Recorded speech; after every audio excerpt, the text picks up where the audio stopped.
Tension on deck. Hey, good afternoon, Ron. Let me just You sound tired.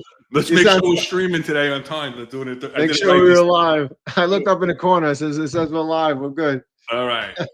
So welcome to the show. And how's everything going with you, Rob?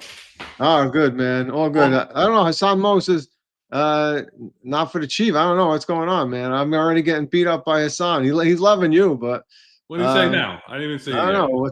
What's ND chief? I don't know. I think he fired me earlier. Maybe he meant thank you, Inspector and Chief. Maybe. Oh, all right. I thought it was no good, chief. I know not done, chief. Yeah. Hey, listen. Really busy week, right? For you, yeah. A lot going. Well, it was a busy day today for me. Yeah, I did the daytime show with Eric and John because Jim Walden jumped on the show and was going to explain his reasoning for backing Andrew Cuomo and did a 15-minute hit and jumped. So they went to the bullpen and called me in to help finish out the show because they had an hour and a half to kill. You have to call. They called somebody up from the minors. They called you up from the minors. Called me. Wow, look at that. The minors. And then of course I had my Mets hat on, so we got abuse. Right? Yeah, well, they're out, man. The Mets are out. I hope I was better than the Mets bullpen. That's all I'll say. That's all I'll say. But yeah, a lot going on with the NYPD. A lot going on in the news. Obviously, we're going to talk about Mayor Adams dropping out of the race, and what that means for the NYPD for the next 3 months. What historically it has meant at the end of administrations. What we think might happen here. And I think we need to talk about what the job and Commissioner Tisch need to look out for just because of the history of this administration for the last 3+ years.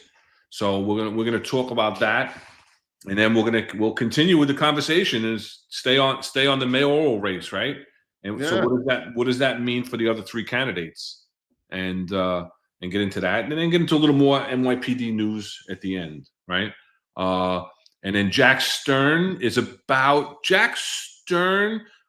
might have to give him a timeout, even though he's part of the family. He's saying the Yankees are going to be out of the playoffs in a few hours. There's only last 72 hours longer than the Mets. So we might give you a timeout, Jack, and not let you comment for a few minutes. But yeah, the Mets are playing tonight. And the Yankees are playing tonight, and hopefully they can even up the series 1 apiece. They lost a tough one last night, but was it the best out of 3? It's a wild card, right? It's a wild card, yeah, best out of 3. So is it 3 or 5? Best out of 5? Is it 5? I think. No, it's best out of 3. Oh, 3? Yeah. So also. Some bad news, some sad news came in last night while we were actually on a call during the 10-4 Taverns show last night, and someone that had recently been featured on the 10-4 Tavern, retired Deputy Chief Joe Herbert. You can go back and you can watch this podcast. A great man, a very humble leader who's been through a very storied career, passed away. He passed away of a heart attack, and it was reported last night. So our thoughts and prayers go out to Chief Herbert's family, friends, loved ones, co-workers, that he had such an impact on.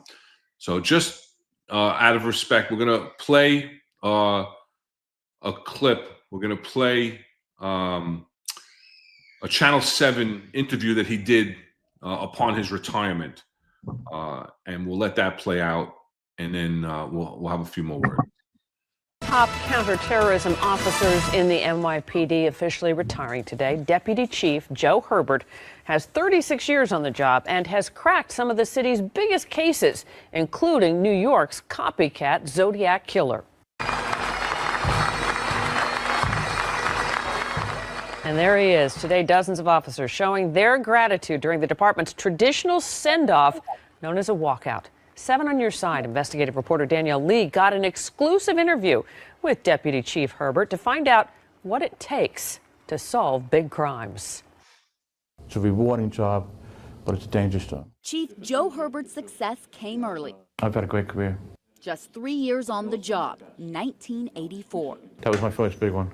Fingerprint evidence would help him catch the city's Flatbush rapist, wanted for brutally assaulting 7 women. The trick is know the evidence and master the evidence. Among fellow detectives, Chief Herbert reached superstar status in the 90s when he caught a notorious serial killer.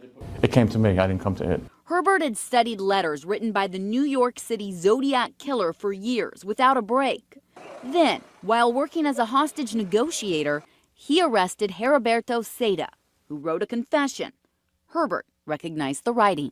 At the bottom of the letters, he makes a symbol. It felt, actually, it was a calm feeling, because I knew I had him. After 9/11, the NYPD called on Herbert to help fight terrorist threats to the city. I was one of the first 25 to go in as a lieutenant. He retires as the commanding officer at the Joint Terrorism Task Force. The threat is constant. Among those threats, last year's Chelsea bombing. There was a lot of force, there was a lot of power in that force, in that bombing, but we were very fortunate nobody got killed. But for all his notoriety, Herbert says he's most proud of making New York City a safer place to live. Chasing bad guys down alleyways, hopping fences, being shot at. And if Herbert had his way, he would keep going, even today, at 60. I don't want to leave, but it's time. Remarkable that a man who almost never became a cop I wasn't going to take the job. I had a job that was making a lot more money. retires as an NYPD great. It turned out to be the best thing that ever happened to me. And I think I speak for a lot of people when I say I'm glad he did join the force. And what may be the best compliment an officer could receive, Chief Herbert's colleagues told me that if something happened to one of their family members, they would want Herbert leading that investigation. So yeah, a great career, a great man. I came across, we would cross paths throughout the years, but I didn't work with him, so I didn't know him well at all. But I knew of him, and sad. It's sad. Just recently lost his wife, so now I said it on the morning show this morning that that he's reunited with his wife in heaven. But very, very humble guy. And I mean, we watched the show. We talked about this in the past, right, Rob? We talked about it after the show aired. We talked about it was a great episode on the 10-4 Tavern, Tuesdays at 7:05 p.m. It was a great episode. And one of the things that really struck us and everybody that we've talked to really is how genuine and how humble he was, and having such a storied career, right? Having such accomplishments in his career. And the one thing that stands out to him the most was not his promotion to deputy chief, which is the highest rank that he achieved, which is an amazing rank to achieve, as you achieved yourself. Very difficult rank. You're in the top 0.02% of the police department. Was when he got promoted to detective, and he actually got a little emotional. So I'm gonna play that clip. I cut that clip out of the 10-4 Taverns interview of his.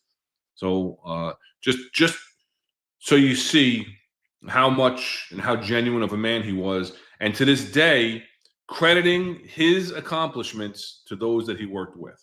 Career, you get promoted to detective, and you've had 10 promotions in your career: police officer, detective, sergeant detective squad, lieutenant, commander detective squad, captain, deputy inspector, inspector, deputy chief. Tell the audience what you told me yesterday. The proudest rank that I ever achieved was when the day I made detective. And I'm getting emotional now. It was something I wanted to do, from listening to my brothers and all that stuff. So I stare at the shield. I'd lay in bed, I'd stare at the shield. I was so happy and so proud. And I still feel that way, The proudest proudest day of my life, professionally, was the day that I got promoted to detective. I mean, that's really how I started out. It's what I wanted to do, listening to my brother Johnny and his buddies. So, and what's amazing is that I was able to accomplish it, with the help of my partners and everybody else, Timmy Burns and all the people that helped me, in like 5 years.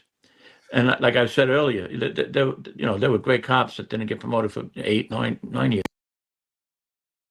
So yeah, so rest in peace. I gotta take down the other thing. I'm sorry. All right, there you go. There's my faux pas for the evening. So rest in peace, retired Deputy Chief Joe Herbert. Anything, Rob? Yeah, so I mean, I knew Joe. We worked a lot together because of his involvement with the counterterrorism division, and obviously ESU. They worked hand in hand with details and everything else. And then definitely with the JTTF, the Joint Terrorism Task Force. A lot of guys from ESU, go to that, especially in the hazmat section of it. So Joe was always a gentleman, really always sincere.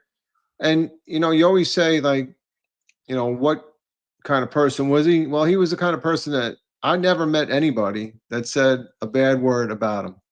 There are a lot of bosses on this job, and I know a lot of them. One goes with initials of JJ, but I thought you were going to say RL. no, that you wouldn't even want. You don't want to work for. You don't want to deal with. But Joe is definitely a gentleman all around, and like you mentioned earlier, how humble is that? That the most important rank to him was getting the detective shield, and a truly accomplishment. Sad that his life was taken so soon, but like you said, hope they're reunited in heaven, and hopefully they're enjoying themselves up there. So sad. Yeah. Well, rest in peace, and again, prayers to the family, friends, and everyone that he's touched. That's it's a shame. All right, so Mayor Eric Adams drops out of the race Sunday night. Strange on a Sunday night. Normally announcements are made on Fridays, right? Sunday night, he comes walking down the stairs with a picture of mom, sits down, tells the city. I think it was a wallet-sized picture. Yeah. For his wallet, maybe. For his wallet. But he comes down and he drops out of the race. So a little later on, we'll talk about what that means for the actual race itself. But we were on the fence. We didn't know if he was going to drop out. We knew he didn't have a chance to win. From everything that you're seeing in the polls and everything that he's been involved with, and the scandals, and his arrest, and then the DOJ interference with that case. He never gained any traction after that. But we didn't know if he would drop out, and he does. So what were your initial thoughts when he dropped out? Well, I mean, I was happy to see that he did. Obviously he was polling terribly. You can't always trust the polls, but his administration, peppered with problems, criminality, top to bottom. Everybody that he brought on his inner circle was problematic. So I don't think he stood a real good chance. I think he knew the writing was on the wall. He knew he was gonna lose. He didn't right. He had to jump to to become an independent because he couldn't win the Democratic primary. So I mean, he was hit rock bottom, and I felt that he finally was able to realize it. I don't know if he got a sweeter deal somewhere else. There's rumors that he might have gotten a sweet deal and taken that to get out of the race. I haven't heard any much more about that, but I'm happy that he's out. I think one more guy should get out, and we'll be all right. We'll have a good race. But that's my opinion at this point. Yeah, And then, let's talk about the next 3 months, right? So now he's a lame duck. Yeah. So now you got 3 more months of the Eric Adams administration. And, just going by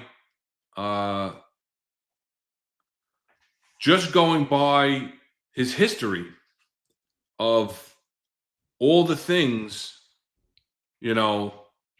that he was involved in. Like you said, here it is, drops out the mayor's race following a scandal-plagued tenure at City Hall. And so what does it mean for the NYPD? Let's talk about that. That's what we have our most experience with. Spent the majority, good more than half of our lives in the NYPD. What does it mean for the NYPD? Because we know at the end of every administration, certain people get taken care of. That's natural. That's normal. You're on your way out. You're going to get a couple of detective shields. Like even saw the promotions came down today. A couple of detective first grades, second grades in the police commissioner's office, the chief of department's office. That's normal.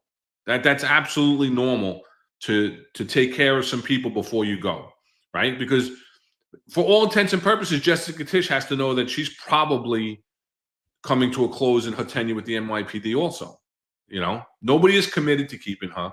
I don't know that anybody would. People are going to want to put, and I think that rightfully so, I think that they should put a new police commissioner in. We've talked about this, right? I think they should put a new police commissioner in. I think they need to separate themselves. Whoever the new administration is has to separate themselves from this current administration and the current leadership in the NYPD that's tied so closely to Eric Adams in a way that it's never been in the past.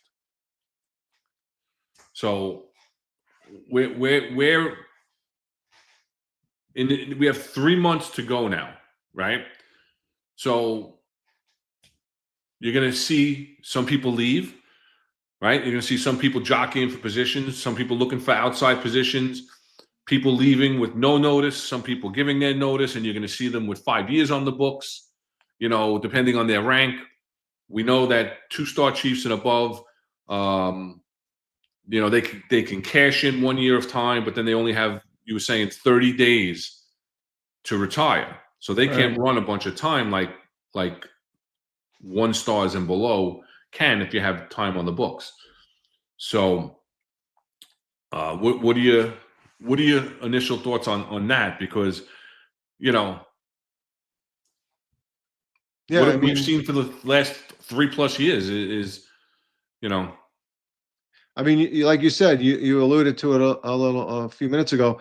Usually when a mayor or, and then the police commissioner are going to leave, they're going to throw out a few promotions here and there to keep their people that they were closest to, right? And reward them. Do they deserve the reward? Probably not, because they've already experienced probably a reward already. And they've been in a pretty decent detail, probably, if they're that close to the mayor or the PC. So they've been living the life of Riley as it's been going along. But it historically has happened where people will get grade, special assignment, and that's what we see. So yeah, I could see him doing that. He's been doing it all along, right? He's been rewarding his friends and the people in his inner circle. They've been giving them all those rocket fuel promotions, as Eric would say. So these are things that I definitely believe are gonna be happen. And I think it's a double-edged sword for some of these people, I think, because you don't want to really associate yourself with Eric Adams at this point, right? He's a failed leadership, failed mayor, and he kind of ran the police department into the ground with no recruitment, nobody really wants to be there, right? No happiness in the police department at all, no pride, and you're going to reward people, and if they stay, like you said, some of them are going to leave. The ones that leave are good, but if you're going to stay, then you risk the fight of the new administration coming in and saying, who's your allegiance to? Is it allegiance to Adams and Tisch, or is it allegiance to the new mayor, Curtis and his police commissioner? So, I mean, it is a double-edged sword, but we're going to see it, right? We've always seen it. We always see it, but and the thing is there's going to be a huge turnover, right? There's going to be a huge turnover in the upper echelon of the police department. That's normal. I think more so here because a lot of them are attached to the mayor directly. And we've seen time and time again, promotions given to friends and cronies, like it says right here, and then you have, the four super chiefs or the four chiefs that put the lawsuit out about the transfers and the cronyisms, right? They fire it's just one thing after another after another. It's all about the corruption. It's all about the cronyism. It's all about the nepotism and taking care of everybody, right? The former police commissioner, same thing. He put his lawsuit in, showing how he was just completely just disregarded, and his stamp was used without his authority to transfer people, to promote people. People self-promoted themselves allegedly. Tariq Shepard allegedly self-promoted himself and just made himself a 3-star chief when there's no documentation of anything anywhere. So I think it's really important that the police commissioner keep a close watch on these promotions coming up. I mean, what does she have to lose at this point, right? She's probably gone. So if they try to push through some ridiculous promotions, I think that she should really stick to her laurels and not allow it, because I just think that although it always happens and there's going to be some promotions, whether they're into the executive ranks or they're detectives, sergeant, special assignment, lieutenant, special assignment, command detective squads, taking care of their people, that's the norm. It really is. And you just have to watch out that it doesn't get completely out of control. And it's a whole nother conversation that we're going to have once the new administration comes in on what they should do, or after election day, right, in November. We'll know who the new administration is going to be, and then they're going to start working, and then you'll see even more the scramble, right? But QCB says, well, what's the over-under on Shell Kaz quitting? I say 30 days after the election. Well, what do we have? What information might there be that's floating around out there on that one? Uh-oh. Well, right. Didn't we hear it? You heard it. There's a very strong information floating out that John Shell is going to be leaving, that he's going in front of the pension board next Wednesday. The pension board meets the first Wednesday of every month. And it's, on some pretty reliable information that his name is on the calendar for that day. So if he's approved for 3/4, which I don't know what chief of department hasn't been, that's ever been approved, that's ever been submitted for it, he's going to have 30 days to leave. He can go to the pension section, he can cash in one year, and then he has to leave. So that'll put him in the first week of November, right? So the week of the election, he'll be off the books, and the police department won't have a chief of department. No. Yeah. So, and for him, so he's already passed the medical board, because that's the first step, right? So and like you said earlier, the minutes were typed up expeditiously done, right? So, and then the pension board's a rubber stamp, because he's got the union. He's got the union. Come on, for a chief of department, absolutely, it's a rubber stamp. There's no way the pension board is not going to. I agree. Yeah. I don't know that like I said, I don't know that any chief of department has been denied, but I don't think it's a rubber stamp. From everything that I've understood from that, it's fluctuated over the years where the pension board used to be a rubber stamp. The medical board used to be the easier part.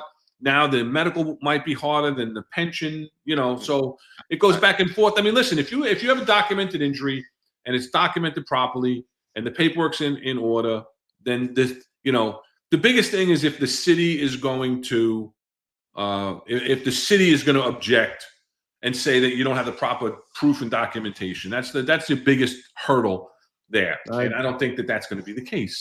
I push back. I fight you on that one. It's a rubber stamp for him. He already knows he's got it. The unions, the CEA, all the union guys are gonna say, okay, done. I think the more imperative question is who takes the spot? Is there an interim chief of department? Because nobody wants that spot. Because you're a dead man. You're a dead woman. You're a dead man, dead woman walking. Because you could take the spot, and come December 31st, 001 hours when it turns into 2026, you're gone. So it really is not a good spot. I mean, I'm guessing that they're going to probably put somebody in as the acting chief of department, which they normally do when the chief of department goes on vacation. They'll take one of the 3 stars. Usually it's a chief of patrol, but it does rotate. So it could be any one of the 3-star chiefs could take that spot as a temporary. But that doesn't mean that they're safe either. I tell you the truth. If it was me and I was the new mayor coming in, I'd get rid of all the 3 stars and obviously the PC, the first step. I'd cut off the head of the snake. All right, that's what I would do. All right, that's the only way. That's the only way you're going to fix this problem and bring back morale and bring back structure to this police department. Is get rid of all of them. They're all the 3 stars. Like you could say, they're all cronies of Adams. They've all fallen into place. Even Joe Kenny, who I liked, seems to be just a hand puppet right now for Tish. So I think you have to cut off the whole upper echelons of the department, and who's going to take it? Who's going to who for that? Even who wants to even be that interim to have to deal with the craziness that's going to go on? And just like you said earlier, you said earlier that who's going to make these promotions? Tish going to block it? I don't think she's going to block it either. She's going to be right alongside it. She's not going to go against Adams and cause a rift at this point, So, but I think he's. I do. I agree with Hard X Core right there. It is a 3/4 scam for Chiefs, and usually they go up there and it's done. No matter. I knew Chiefs that actually had injuries almost 20 years ago that got 3/4 for it. And when they said that that injury is not good enough, the next thing you know, they slipped on something and they re-injured their old injury, and then they got 3/4 on it. So listen, absolutely. And Hardcore, I'm not touting the company line. I'm just telling you how it is. Listen, it's not legit. I agree with you. For 30 years, I watched people scam the system and get through the system, and then people with legitimate injuries get denied. I'm looking at one, but we don't have to get into it. But it's just I don't know what's going to happen with the chief of department spot. Are they going to leave it vacant? It's a very unique position because I don't think it's ever happened where the chief of department left right at the very end of the administration where there's going to be a change in administration. Yeah. So and like we said, I don't know that there's anybody you could put there that's going to have the confidence of any of the new administrations that come in to keep them there. It's a catch-22. Everybody wants the position because I'm the chief of department, but that position is very limited because anybody coming in is going to be like, well, when did you become the chief of department? Who promoted you? So I think that it's a precarious position to be put in. Will ego override sensibility? It may be like, well, I'll be the chief of department, even though I know my tenure is only going to be 3 months. We had an interim police commissioner, right, for a month or whatever. So let's see what happens. I think it's a rough position. I know with what QC Beast is saying. McAvoy's a good guy. Matarazzo's a nice person. I don't. She's always been nice to everybody I know, but I don't know if she's could handle the chief of department. But I know Charlie McAvoy's a very smart man, and he's capable of doing that. So, but Jack's calling you out, man. I think he's saying I'm too positive. So if I'm saying something negative, it must be true. It's the truth. We speak our truth. We speak from our experience and what we've seen and we've personally observed and we've personally exhibited. And that's that. I mean, I've gone through this. I've gone through the system. So it's not. Listen, it's not a rubber stamp for all executives. An inspector is a pretty high up rank, and it's not a rubber stamp for every inspector that goes through the system, even with legitimate documented injuries. Hey, PB's asking a question. Who? PB. Has any police commissioner ever survived an incoming mayor besides Ray Kelly? No, I don't believe they have. And again, you have to have somebody that is going to accomplish your vision of what the police department is going to look like and what the police department needs to be. That's just the truth of it all. So if Cuomo gets in, I don't know what his vision is because he has no platform. We'll get into that a little bit later.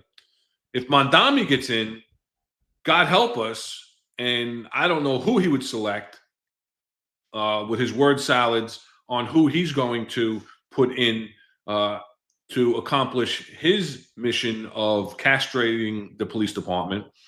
And then Curtis Sliwa, if he gets in, he's going to have to find somebody with integrity that's going to be able to execute his public safety plan, which we think he has a very solid public safety plan. See, Marlon's saying I'm thinking too much about competency, which is true.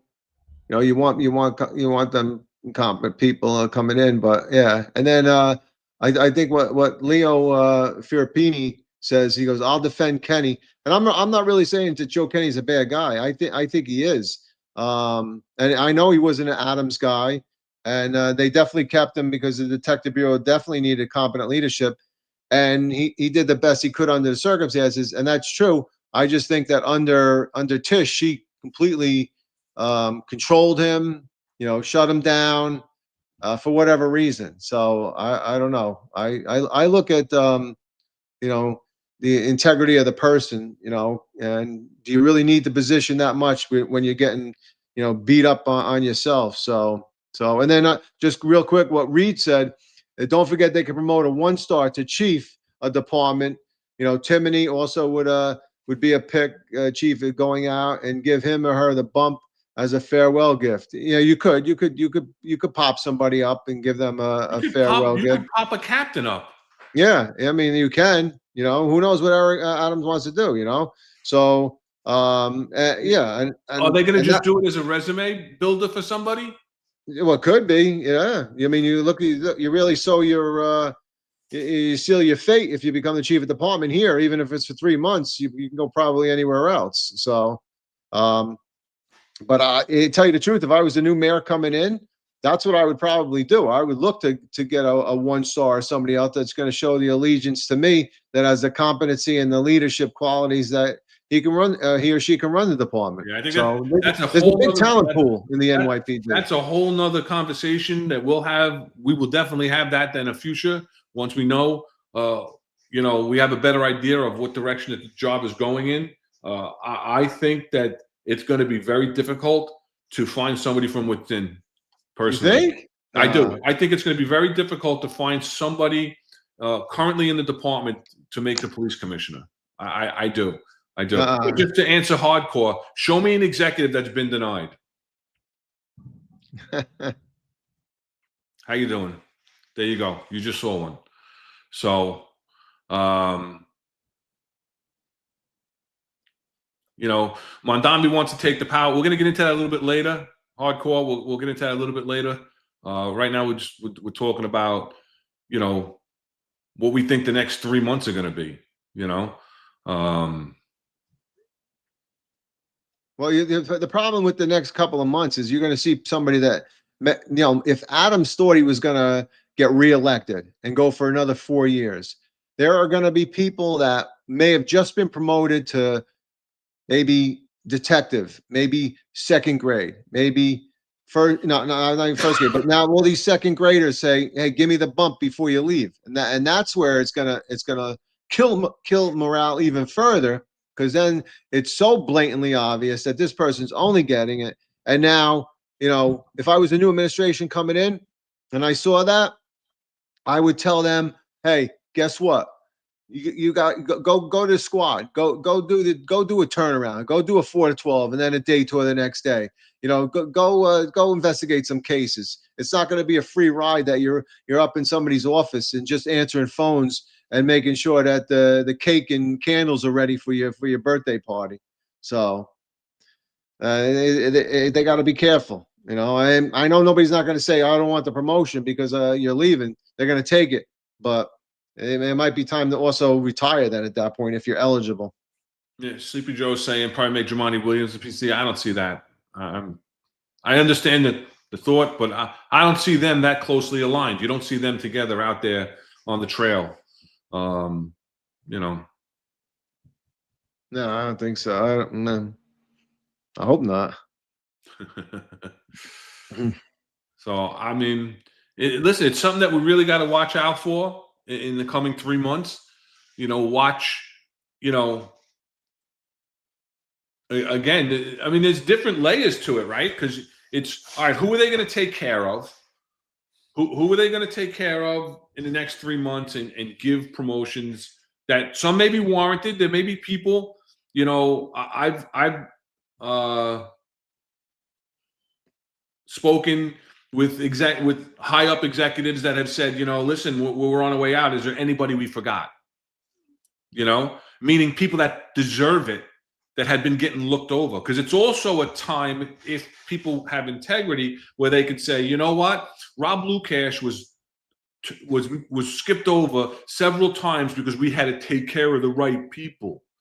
And so let's do the right thing and let's give Rob his bump on the way out the door. No way. You're delusional. I would never do that. That's nice. That's nice. I've seen it happen. I've seen it happen. Not to Rob Lukash, not to Ron Layson. No. You got to really be hooked up for that. You got to be. If I was on it in for me. If I was on Sal, I would have said you had to be a Consul Fritos participant to get that extra bump there. So. Yeah, it's very interesting, and then we have the possibility, if everything that we're hearing is true, that John Shell is going to be leaving in a month, and I stand corrected.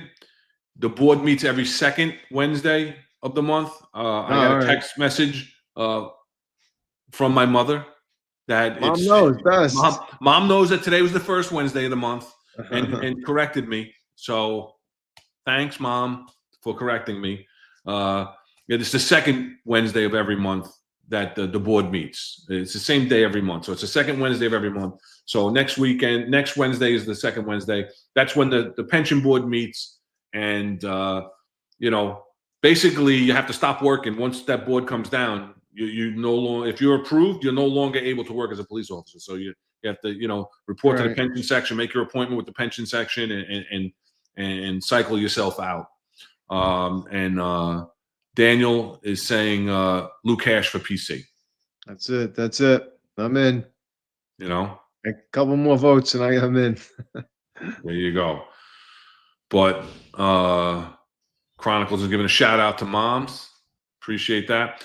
So yeah, and so you have these different things, and then like I said, then you have to watch, you know, who's going to be leaving, and then there's going to be these vacancies. There will be, yep. And then when the new person comes in, like, you're going to have that transition team, and whoever the new mayor is going to be is going to have that transition team and they're going to have to get right into, the heart of finding these qualified people to fill these positions that, one, deservedly should go, and two, are going to say, I'm not going to stick around for it. Yeah. I mean, don't forget, there's also a pool of candidates out there, though. Okay. Now you talk about like, what's his name he used to be a chief of detectives. I can't think of his name. I just had his name. Tommy. Yeah. Bobby Boyce. Bobby Boyce. Good man. Right. So there is a pool of retired NYPD chiefs that, definitely could be considered. Joe they have Kenny. the corporate knowledge, then they know. You look at former chief of department Joe Kenny. Not Joe Kenny. Kenny Corey. I got Joe Kenny Kenny. Corey is another one that's spoken. Very smart man, extremely smart, very intelligent. I went to school with him, so I know for sure he knows what he's doing. So yeah. Welcome back, John. Glad to see you had a great trip. Hey, ciao. we follow John. I followed him on Facebook. He's got a beautiful family over there. He really enjoyed himself. I felt like I was with him in Italy. So it was a good time. So glad you're back. Glad you're following. Catch up on the past couple of shows, my friend. But so listen,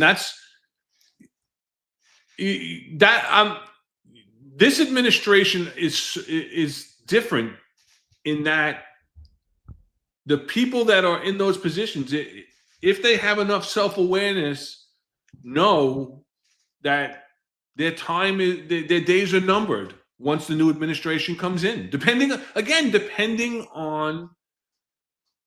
the new administration, right? I think either way, though. You look at Mondami, you look at Cuomo. How much of a difference are they really than Eric Adams? No, and why would you want? I don't know. I mean, at that point, would you really want to be the police commissioner for either one of them? You're literally going to have to put out fires every day, and eventually the rank and file are going to be like, the place is burning so bad, it's time to evacuate. And I think that's what you're going to have. You're going to have a mass exodus. People aren't going to, anybody that can leave is going to leave. Other people that may think they can go to other departments will leave for other departments. It's going to be a bad way for the police department completely. So, well, we'll see. It's the hundreds. It's scary. It really is. It's a very uncertain time here in the city. For the NYPD. My advice to the boots on the ground is just hunker down and just do your job. Keep your head down and keep your head on a swivel. Don't keep your head down. It's a bad expression talking to a cop, right? Keep your head on a swivel. Keep yourself grounded and, hope for the best for positive changes and getting more support in the future. And, if you follow our social media, the executive perspective, right on X, we're the @exec perspective. So if you're following our social media, you'll see that on Friday we put out a post, and we at the executive perspective put our endorsement behind Curtis Sliwa. We feel that Curtis Sliwa is the only chance that New York City has to pick itself up, dust itself off, and move forward in a positive direction. A lot of people are saying that Curtis can't win. Curtis can't win. There's a lot of pressure for Curtis Sliwa to drop out of the race, so it could be a one-on-one with Cuomo versus Mondami, which we think is ridiculous. Cuomo got his ass handed to him in the Democratic primary, so why isn't Cuomo dropping out of the race? You got your ass handed to you by Mondami in the primary. That's what the primary was, right? Curtis Sliwa is the Republican candidate. Why? He should drop out to give the city the best chance to beat Mondami, because that's the platform that Cuomo was running on, to beat Mondami. He really has no other platform. Yeah. And Curtis Sliwa has a common sense, public safety minded platform. Curtis Sliwa has been out pounding the street for decades. And I am tired of hearing everybody say that, oh, he can't win, so I'm not going to vote. If everybody stopped saying that and went out and voted, we have a really good chance of Curtis Sliwa making it through. Yeah, absolutely. If everybody voted, you look at what Mondami got, like what 643,000 or something votes, right? There's 8.5 million people in the city. If people came out and voted and supported Curtis Sliwa like they should, a man that's literally dedicated himself to the city for years and decades, right? As he himself alone and his organization brought down crime, and protected people. It gave us a sense of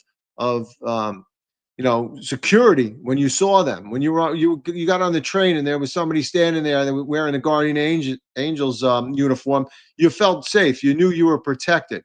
So why wouldn't you want to continue with that? Why do you want to continue with mayhem and bedlam, where, like you said, Cuomo has literally defunded the police with all his laws and everything else that he shoved down, New York State, including in New York City, and then Mondami, who is already looking to crush some of the things that the police department does and eliminate them and make this, a crime-ridden city where misdemeanors don't even count anymore. So Curtis is the only answer, and people have to get behind him. There should be what they should be saying now is Curtis cannot lose with all the votes that he's going to get, because he will get a lot more votes if everybody gets out and votes for him. He'll get a lot more votes than Mondami and Cuomo combined. So who should be dropping out is Cuomo, okay? Because like you said, he lost his primary. He became an independent. He should be out also. So I mean, the fact that the two Democrats, right? So you take Adams and Cuomo, and they're Democrats, registered Democrats, and suddenly they decide that they're not going to win the Democratic nominee, or one doesn't and the other one realizes he can't, and they become independents. That in itself is a tragedy, because you know what? If they really were independents, they should have ran on an independent platform right from the beginning, not not when they felt they were going to win their Democrat party. So let's hope, everybody, you got to get behind Curtis. I mean, he is the answer, and a strong man, and he will make the city safe again. No, absolutely. And I just got this text to me right now from somebody associated with Curtis Sliwa. This is where Curtis Sliwa is right now. Yeah, right imagine. now. Right now, Curtis Sliwa is out on a train platform talking to the cops. This is not an old photo. This is not a photo pulled from, pulled from the media somewhere. This is somebody in Curtis Sliwa's camp just texted me this, that this is where Curtis Sliwa is right now. So this shows you. He's out there engaging with the cops, asking the cops what they need to give them support and thanking them for their service, instead of calling them racists and a threat to society. Right? And then what does Cuomo have to say? Right? Different schools of thought. You want to say, oh no, which do you think is the no-brainer? Is it a no-brainer to put more police, or is it a no-brainer to say defund the police? They're both legitimate schools of thought. That's something that John put up on his social media, right? And then again, you touched on it, right? He's the father of bail reform, right? He's the one that brought up and started the cashless bail, right? He's the one that repealed 50A, right? He's the one that said, you have until April 1st to give me a police reform package, or we're going to remove all funding from the city. Right? You He deserve also- justice, he- and a cash Sorry. bail system violates justice. It's that simple.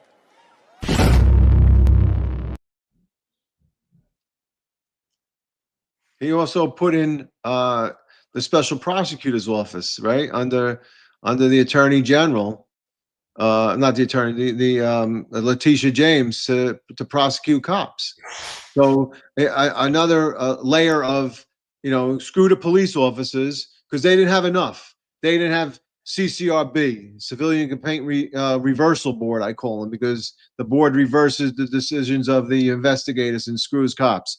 IAB, inspections, Firearms Investigation Division. No, they had to add on at the district attorney's office. Cuomo added on another layer that they investigate when an unarmed individual is killed by the police. Well, you know what? That person that they're investigating, and I believe John didn't have the final determination on him. The person that picked up the scissors, he was armed, right? So these two police officers are still being investigated by that, because there hasn't been John says there's a decision made, but they're not making it public. They're holding it. So, I mean, there's a lot of things Cuomo did to defund, to screw the police. And he hasn't come back and said anything that he's going to change anything, right? All he's going to do is hire 5,000 more cops. How's he going to do that? Well, what else has he done? Right? He's appointed the majority of the parole board who has released police killers, cop killers, time and time and time again.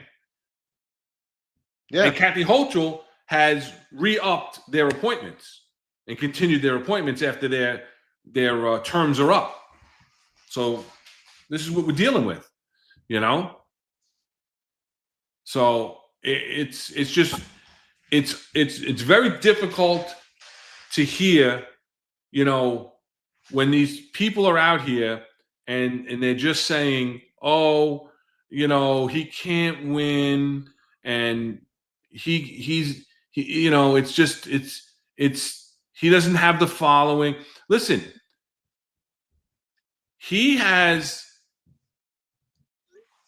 what are you reading? First of all, what are you reading? Right? You're reading the polls. Where are the polls? These polls, if you look at the poll numbers, John brought this up, right? John's a lot more politically savvy than both of us, right? He's like our political guru for Right. the Finest Unfiltered Network. But he brought up a great point, that these polls that keep going out about Curtis Sliwa trailing so far behind. Where were the polls taken, right? It's a 400-person poll of proposed voters. What does that mean? You're not even saying that you're polling actual registered voters, whether they're Democrats, Republicans, Independents, Working Party, anything.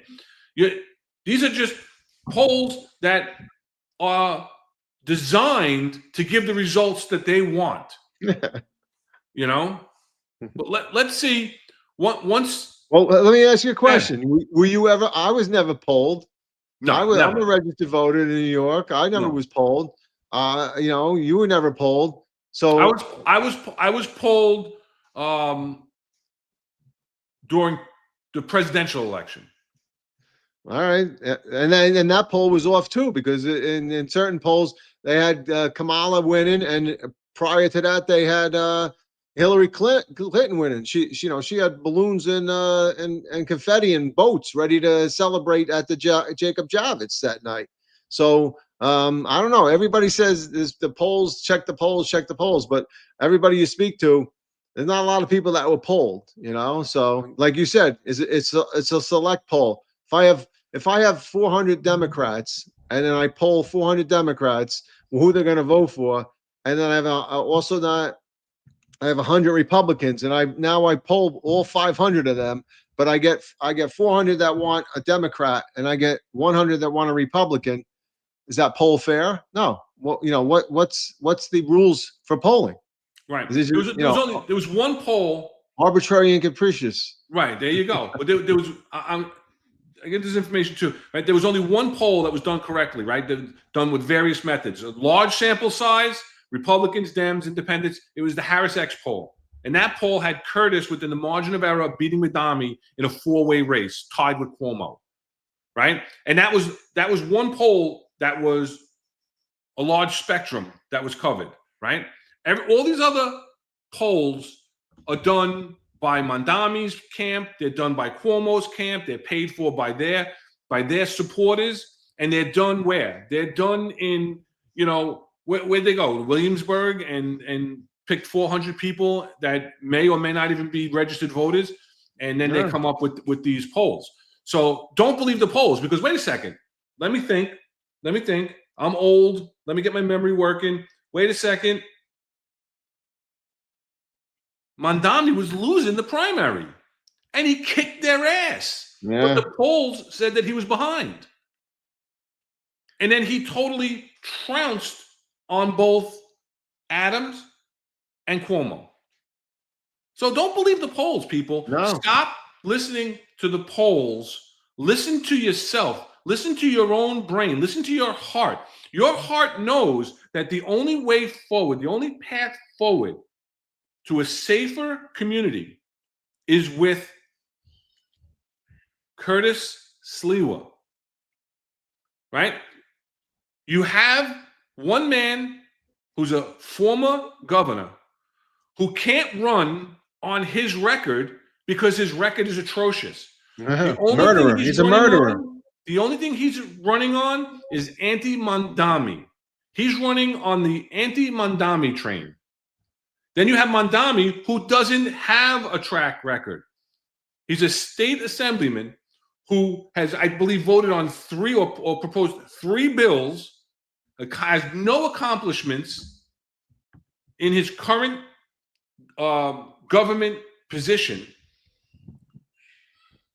And you want to make him the mayor of the largest city in the world? You want to put him in charge of 9 million people's lives, property, safety, health, and well-being? Or do you want to take somebody that has been out there pounding the pavement, in the trenches, calling bullshit for decades? Somebody that understands the people of the city of New York. Somebody that is every day in every borough going out there. And he's not getting the recognition because the mainstream media is not behind him. You watch the mainstream media, right? We've all heard about the mainstream media and everything else. The mainstream media, all you hear is about Cuomo Mandami, and then they throw in a little Curtis Sliwa at the end, right? Yeah. So it's completely biased. It's completely biased. Here's a guy, Curtis Sliwa, who's been walking the streets, not for elections, right? I mean, maybe the last couple of mayoral elections he has, but for his whole life, he knows every part of the city, in and out. Not a Mandami who's walking up and down now, all of a sudden, and waving to people and taking selfies. No, and not a Cuomo who's driving around in his Corvette or whatever and making his special stops. No, this is a man who's hit the streets, has walked them, and knows the streets, knows the problems of the city, and knows what needs to be done to correct it. So let's just take a look. Let's take a look at the after Eric Adams dropped out, CBS 2 did a small piece, and you'll just watch how the piece comes across. With the latest twist in the mayor's race, the decision by Eric Adams to drop his bid for a second term. With 36 days left until the election, voters are now left to choose from 3 major candidates. Political reporter Marsha Kramer joins us now with the latest.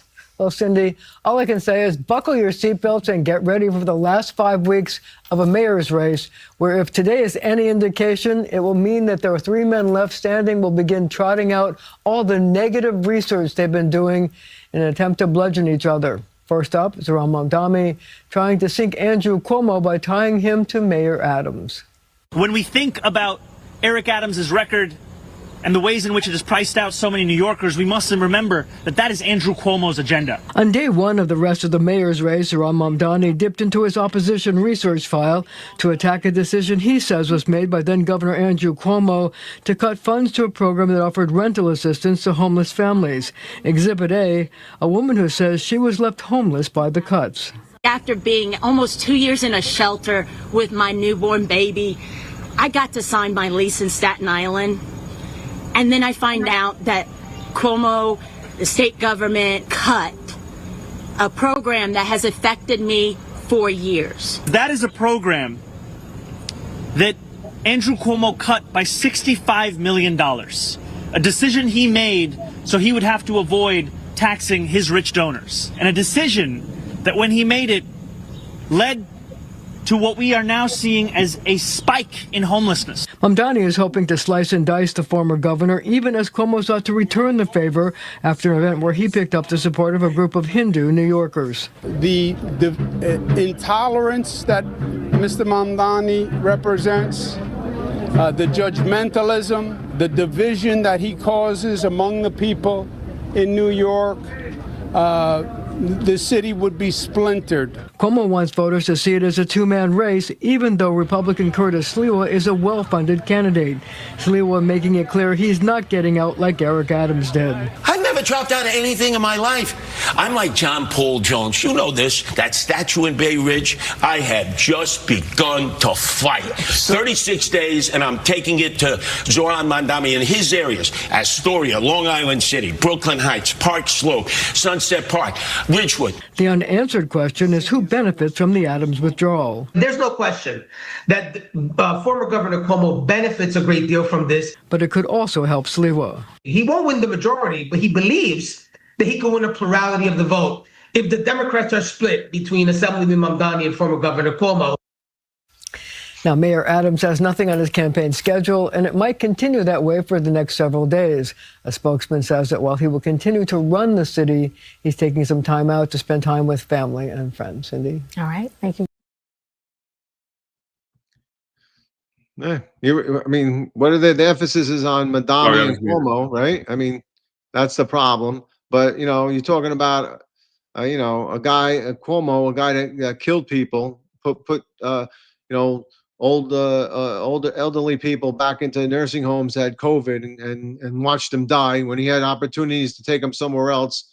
You know, like I said earlier, there was that big hospital ship that came into the port in Manhattan. You know, they put literally like 3 people on it. And then they had the Jacob Javits set up with all equipment and everything else to handle all people with COVID. And what does he do? He sends people back into nursing homes. So he's a murderer. And then you talk about Curtis Sliwa, a guy that was shot, you know, survived it and still walks the streets and still proud. I mean, come on. The news media needs to put a little more emphasis on the front runner for the Republican Party and not so much worry about the other two. So, I mean, it's not a fair assessment by the media at all. No, absolutely not. Absolutely not. It's just, it really gets to me, you know? And again, like I said, I'm not, you know, the biggest, you know, we on this show, we've tried to stay out of politics, right? And it's just been impossible. With 32 episodes into the podcast, it's impossible because politics has so consumed the NYPD and what we want to discuss, right? Things that are going on with the NYPD, things that affect the NYPD, things that affect the rank and file, and how we can make maybe their careers and their lives a little easier to navigate through the things that we've experienced. But it's just an impossible task to not, because Eric Adams he's taken control of City Hall. He's surrounded himself with people with low integrity. He's completely running the NYPD in the same manner, you know, and you've seen it time and time again with the scandals and the people that have left, you know. Curtis Sliwa, 46 years ago, right? Starting the Guardian Angels. Yep. And he's been out there for the safety of the public and the people for 4 decades. You know, it's, you know, you can't believe the polls, and everybody's talking about it in the thing, you know, in the chat, that the polls are all, you know. Yeah, I mean, the other thing is, you take a guy like Mayor Bloomberg, who put Ray Kelly in as police commissioner, and what did he do? Mayor Bloomberg let Ray Kelly run the police department. What did Eric Adams do? Eric Adams put 4 police commissioners in, and he still maintained control and corruption over the police department. So that's why we get stuck with politics. I would love to just talk about the department and talk about the things that could help to improve the morale and, you know, recruitment and everything else. But unfortunately for us, politics in this, especially in this administration and prior administrations in the de Blasio, I saw it myself where de Blasio was telling Jimmy Shea what to do, and Jimmy Shea was just literally on his knees begging, you know, I'll do whatever you want as long as I stay to PC. But, you know, those politics, it's been ingrained now in the last, you know, 12 years. So, I mean, that's the problem. And that's a huge problem, because there should be some, you know, a separation between, you know, they tell us as police officers, right? You can't say anything politically. You have to stay apolitical when you're out in the field. Yet they drum policy and political policy in all the time, and really kind of ruin the police department by doing so. You know, it didn't stay as their own entity. Daniel says Curtis had 28% of the vote 4 years ago. How does he only have 11% now? The polls are bullshit. You know what? Also, I say if they polled me and they said, "Who are you going to vote for?" I don't know if I would necessarily say Curtis. You know what? Screw you. What kind of poll are you asking? Who are you from? Who are you calling from? I give you a bullshit answer, and then know that I'm gonna vote for Curtis all along. So I think he's got a lot more support than people are saying. And what like you said earlier, you need to get the people that think that they're wasting a vote. They're not. Okay, They're not. They need to get out and vote for Curtis so that we can turn the city around. And Pat Donahue, you know, Cuomo's not the answer to get New York City turned around and back on track. He failed as a governor. It's exactly what I said. Absolutely. His track record is shit in my eyes. And the people of New York do not forget what he did during COVID, during the mandate, during the lockdown, with their loved ones in the nursing homes and locking them out. And, you know, Eric Dim tells the story of his father passing away to COVID, and he wasn't even allowed to go and visit him in his dying days. And he was locked out of the nursing home, and he had to watch his father be buried through binoculars. And this is who you want. He told you chicken wings weren't food. To me, chicken wings are food. All right. No, it had to be a substance. And that's not. It had to be a sandwich. Listen, on a Monday Night Football, and I'm drinking a few beers and having 20 wings. That's pretty substance for me, man. That's not substance. And I don't mind a few of those Cuomo chips too. That moron, they had to name chips after him because he was such an idiot. So he's failed. He's failed as a leader. He's failed as a politician. And why is he coming back now? That's the biggest question. He thinks he's a savior for New York City. He ruined the state.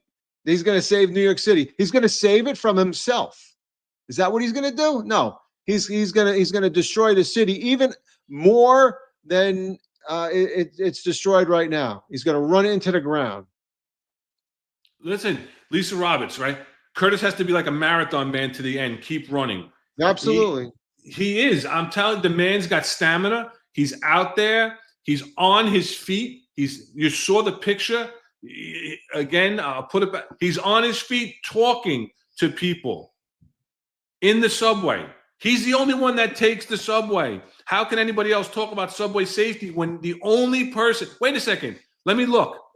I can't zoom in, but I'm trying to find his security detail that he's swamped with to go on the subway. Wait, Curtis Sliwa doesn't have one. Curtis Sliwa doesn't have one. He's there. He's talking to the people. He's talking to the police.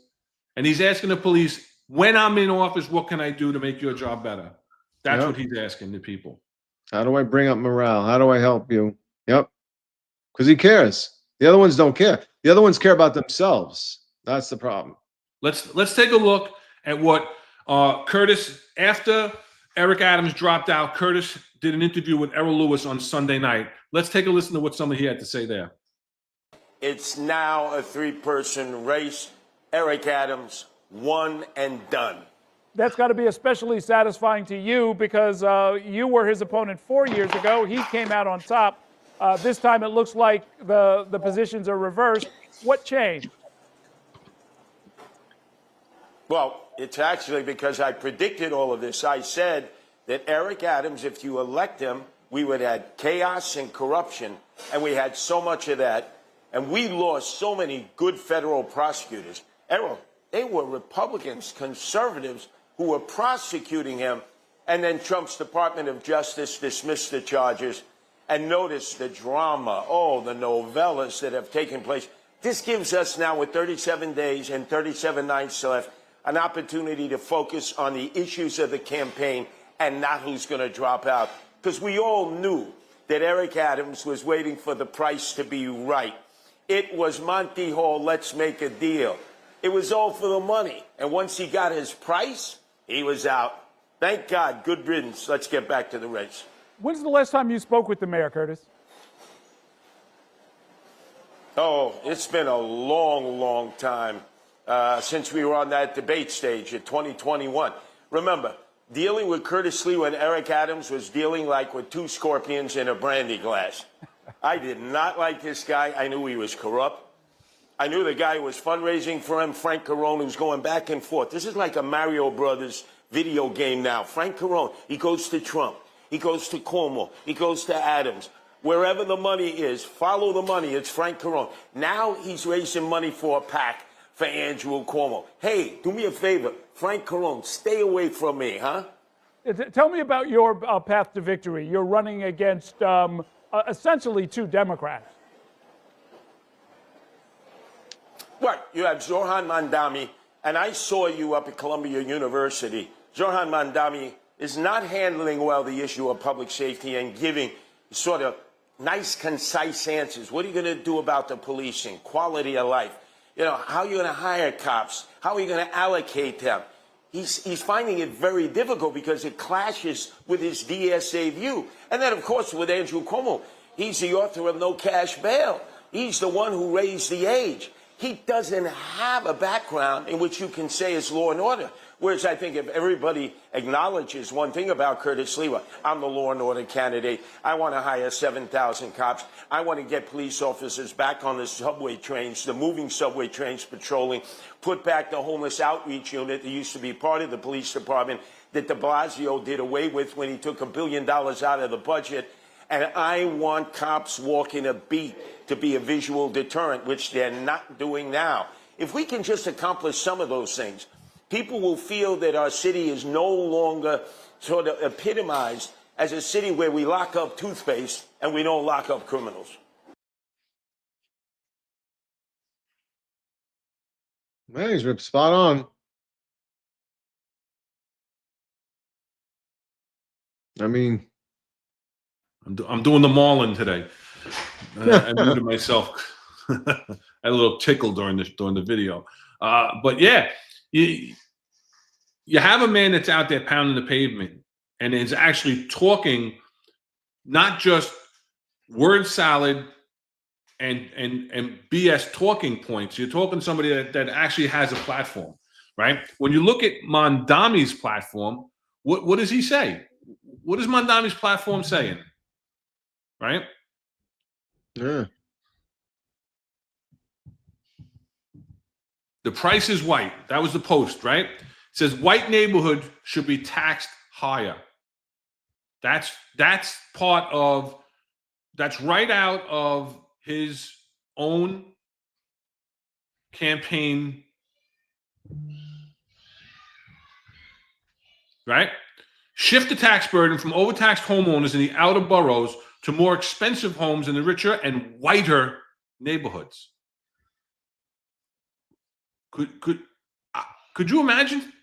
I don't understand that really. I mean, that's just that's an assumption that white people are rich. That's not fair. I mean, that would be in contrast to say all black people are poor. You can't talk about these generalities because it's not right. So just because I could have there could have been a house that I lived up in Country Club up in the 4-5 by Pelham Bay Park. Okay, I could have grown up there with my family. And then my family, passed away and went on, and I stayed in that house. And now that's a predominantly white area, and now I'm gonna get extra tax because I'm white. No, I'm living in that house because my parents paid for it, and because I stayed there as a New York City resident. So how can you even say that? I don't understand. That's just an unintelligent statement. And it's a blanket statement, and it's not right. I mean, if it was the other way around, would he like that? Absolutely not. Can I just address PB real fast? He says, Chief, I agree with you on the media, but the New York City Republican Party is in bed with the left. They don't push candidates. AOC seat, city council seats, and the mayor are all ripe. They need a cleaning out. Absolutely. PB, I totally 100% agree with you. We know for a fact that some of the people that are in the Republican Party have not endorsed Curtis. They've actually gone behind his back in a few things. I believe there's somewhere in Brooklyn, right? Isn't it that John and Stephen S. talk about? There's a Brooklyn Republican Party that's pretty grassroots, and so I think we need more of that. They need a little more grassroots Republican Party and get rid of the Republican machine that runs, the big money and stuff, because they only support themselves. They're not supporting the Republican Party. 100%, PB. Yeah, it's unbelievable. I'm trying to catch up with them, right? And John Latanzio, not only does Mondami hate police, he's going to have several crimes eliminated from the books. We mentioned, Rob mentioned that earlier. He wants to decriminalize prostitution, right? He wants to decriminalize, or not that he can decriminalize. He doesn't want the police enforcing minor crimes. So you go from the broken windows of policing that turned the city around in the 90s to now you want to do the opposite and just give them free rein and say, we're not going to enforce the laws. Once again, it's the same problem I have. He's a legislator right now. Well, propose changes to the law then while you're a legislator. You want to come and be the mayor of New York City. You're no longer a legislator. You don't make the laws. You're here to help enforce the laws, to reinforce the laws that make the city a safer place, that make the people of the city of New York feel safer. They don't feel safe when they can't walk in to a Duane Reade and not spend a half an hour to buy toothpaste, shaving cream, and forget about if I want to get a razor blade, because they have to carry them up front for me because, they're more than $20, And it's the same problem I have with the district attorneys, right? You're a prosecutor. You're not a legislator.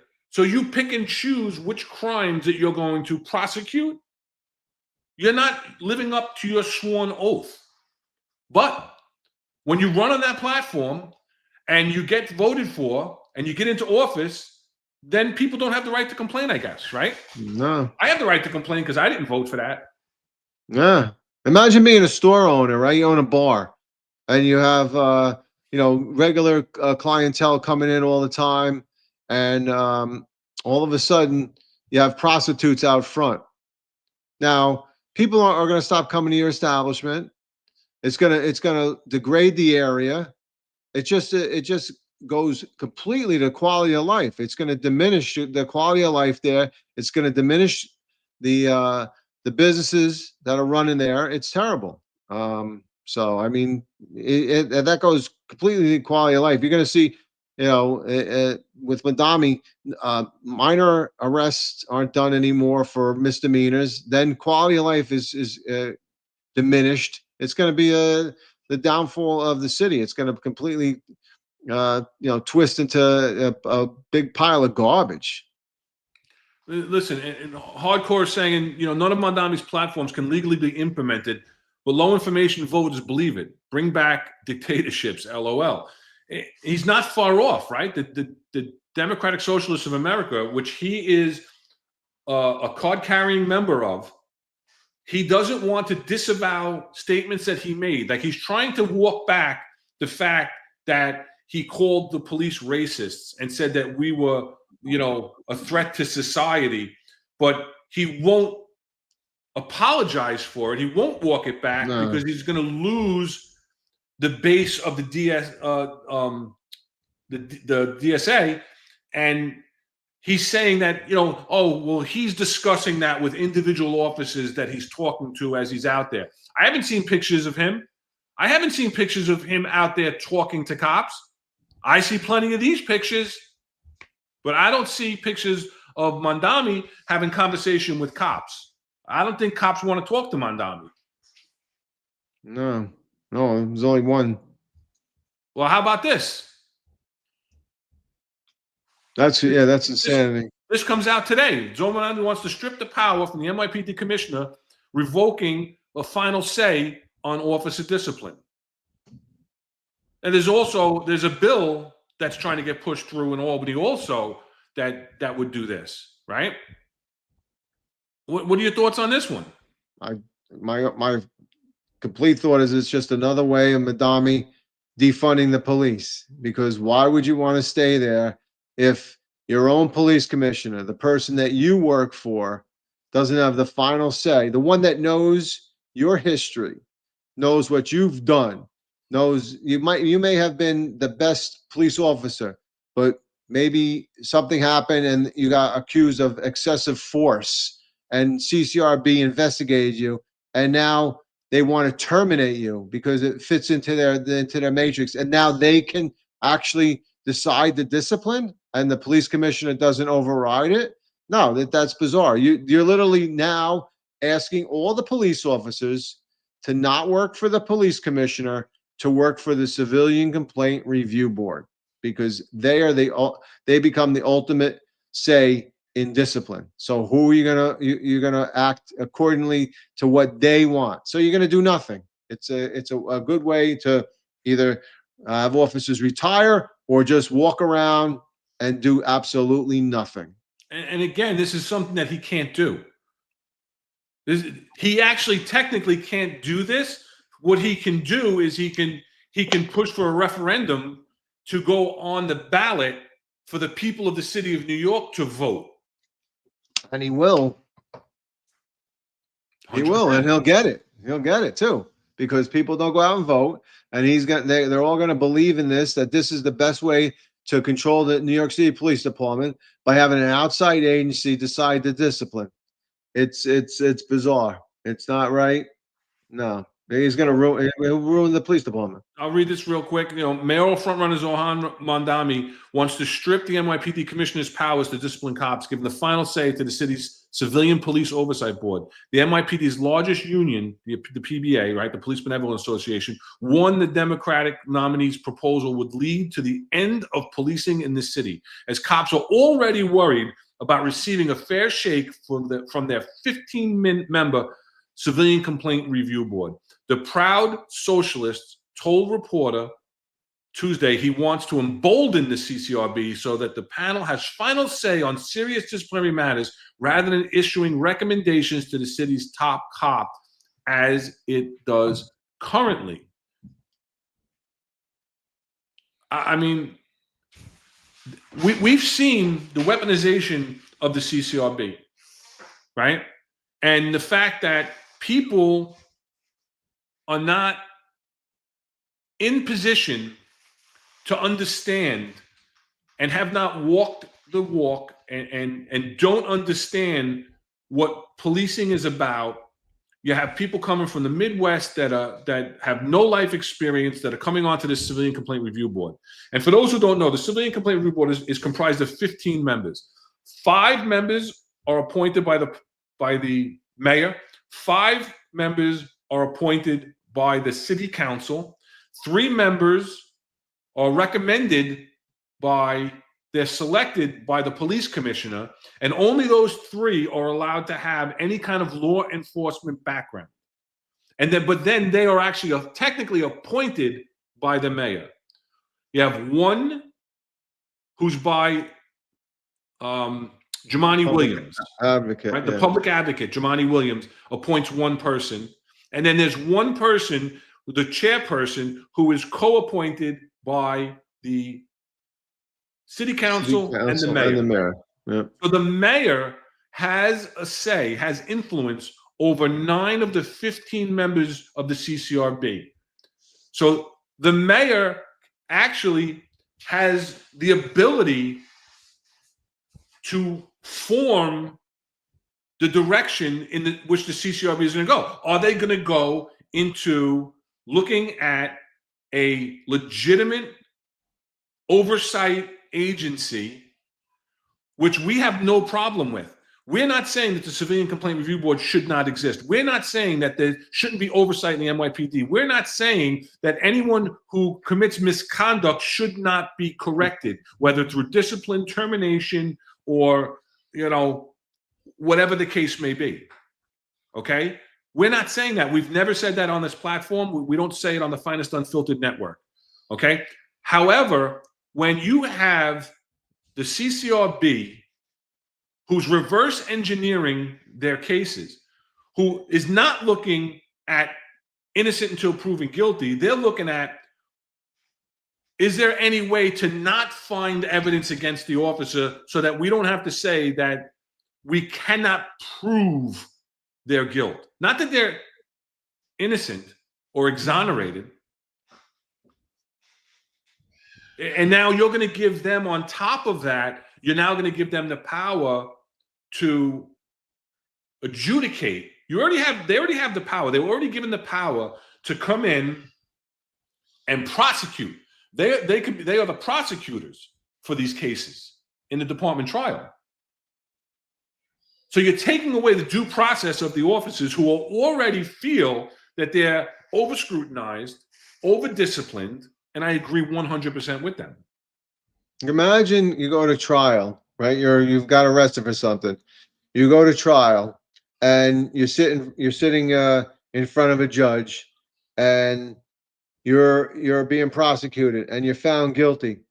And then the prosecutor, the one that was presenting the case against you, decides what your punishment's going to be. And what does that mean? That judge is done nothing. And that's basically what the police commissioner becomes, a nothing, an empty seat, because the same people that are prosecuting you and bringing the case against you are determining your punishment. So it's ridiculous. Where does that work? Anywhere? Nowhere. Right. The prosecutor prosecutes the case, and then they leave it up to the judge or the jury. Yes. They don't prosecute and adjudicate. It doesn't happen. And how is that fair? Right. And TC is saying changing laws isn't up to the mayor, but telling upper echelon to not let cops make certain calls certainly is. Right. We talked about that 100%. He can't change the law, but he could, the police commissioner, it's their job, right, to accomplish the mission and the vision of what the police department looks like from the mayor.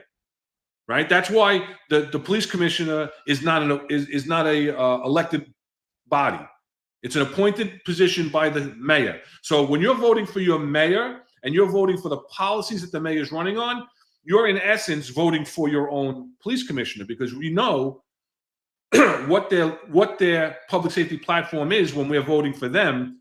So hence we're going to get that public safety platform. So we know if we vote in Mamdani, that we know that the edict to the police department is we're not going to enforce those low-level crimes any longer. It's ridiculous. Yeah. No, it's criminal, actually.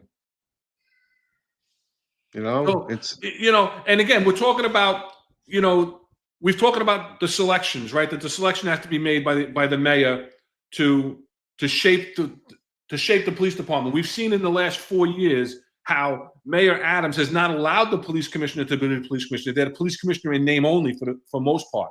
I mean, Jessica Tisch has, I think, had a little more latitude than the previous three, but still doesn't have complete autonomy. And the police commissioner needs autonomy to do their job. Get your edict from the mayor. This is what I want done in the police department. Now go do it. Do your job, right? Pick the right people. We talk about it all the time. We've talked about it on the show. I say it all the time. We got to put the right people in the right seats on the bus, okay? And that's what you need. You need to make the right selections. And here, as part of the Errol Lewis interview, right? Did you have anything else before I move on to the next one?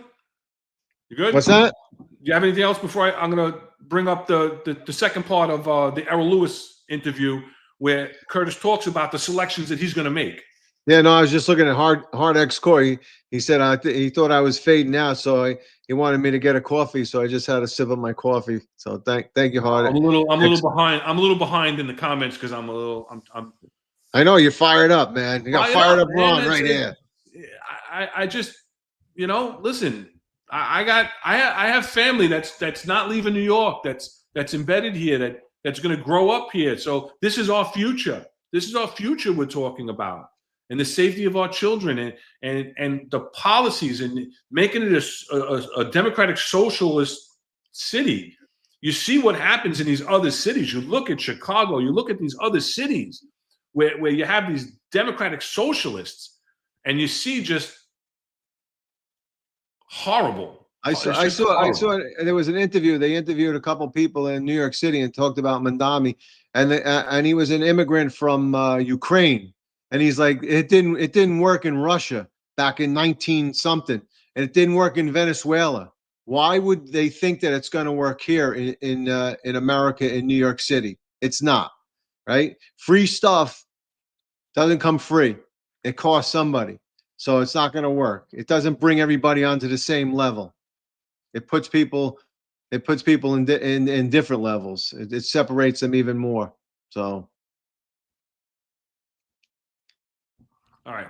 So let's take a listen to, what Curtis Sliwa's vision is with making his selections. Because we already know that Eric Adams' selections is, I'm going to take care of my friends, my boys, my girls. I'm going to make everything the first black this, the first female that, the first female black this, the first whatever. Okay? This is all my first. This is my chocolate administration, right? That's what he said. Instead of saying my competent administration, which is what we need. We need competency over taking care of your people. I've always said it, listen, when we move up in the rank, we take certain people with us. But not because I go out drinking with them every week, not because they've been my friends. It's because, you know what? They have been competent in their positions. They have helped me to succeed in my positions because of their competency and because of their abilities. And I'm going to bring them with me to further advance and be successful at whatever position I'm in. Not because they're my friends. Not because they're my friends. Because if they're my friends and they can't do the job, I'm friends with you, and now I'm in a higher place, and maybe I can do something else for you, but I'm not doing that. Well, let's see what Curtis Sliwa's idea for his selections for numerous positions. I think the most important thing, Errol, unlike Adams, de Blasio, and some of the previous mayors, I'm not omnipotent. I don't declare to know everything. We have a lot of good men and women out there, Democrats and Republicans and independents, who know their fields of expertise. One thing I'm going to do, Errol, politics. 97% of the work is done by staff. I don't care if they're Republicans or Democrats. We're going to elevate these civil servants who have great ideas, great plans, but they either get hijacked by the elected officials that they do the heavy lifting for, who spend most of their time dialing for dollars. Yeah, he's absolutely right. I think I took it down a little too soon. No, he's right though. I mean, that's what it is. They gotta put people in places that are capable of doing the jobs, and then what they do is they supervise those people. They don't need to supervise everybody in the whole organization. That's the job of the person that you put in charge of that organization to do. And then you make sure that that person does that. It's not rocket scientist, right? It means that the CEO of Apple doesn't worry about the guy putting in the diodes down in the factory. All right, that's somebody else's problem, right? Like TC says, delegate. That is the exact word. Delegate the authority and let people do their job. That's what you got to do. Listen, again, obviously you can tell by our tone, we officially and proudly endorse Curtis Sliwa for mayor. We think that he's our chance. And really, people have to get out. They have to vote. And they have to get someone in who actually cares about the people of the city of New York, not just themselves and their woke agendas. Yeah, and I think for the next 4 weeks, I think each week we should bring up a little bit just to remind people how bad Cuomo is and how bad Mandami is. You gotta make sure everybody gets the information out. I don't even think you have to tell people how bad Mandami is. Curtis Sliwa doesn't have to run against Mandami.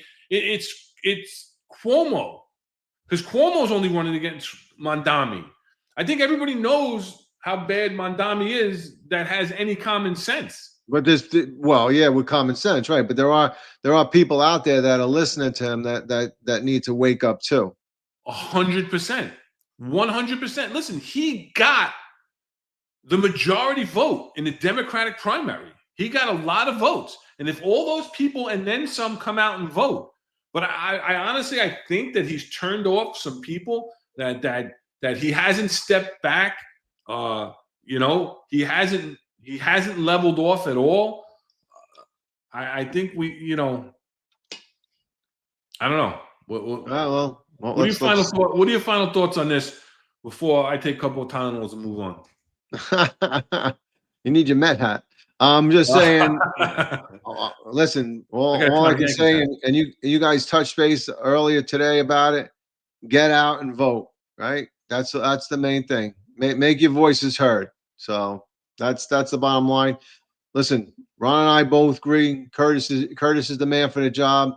Get behind him. Support them, and let's make the city bring the city back to the way it was, and bring the police department back to like Eric always says, the greatest of all times. Were you able to go to a city outside of this at this area, and they would say, "Oh, you're an NYPD officer? Wow, man, God bless you. You do great work. We love you guys."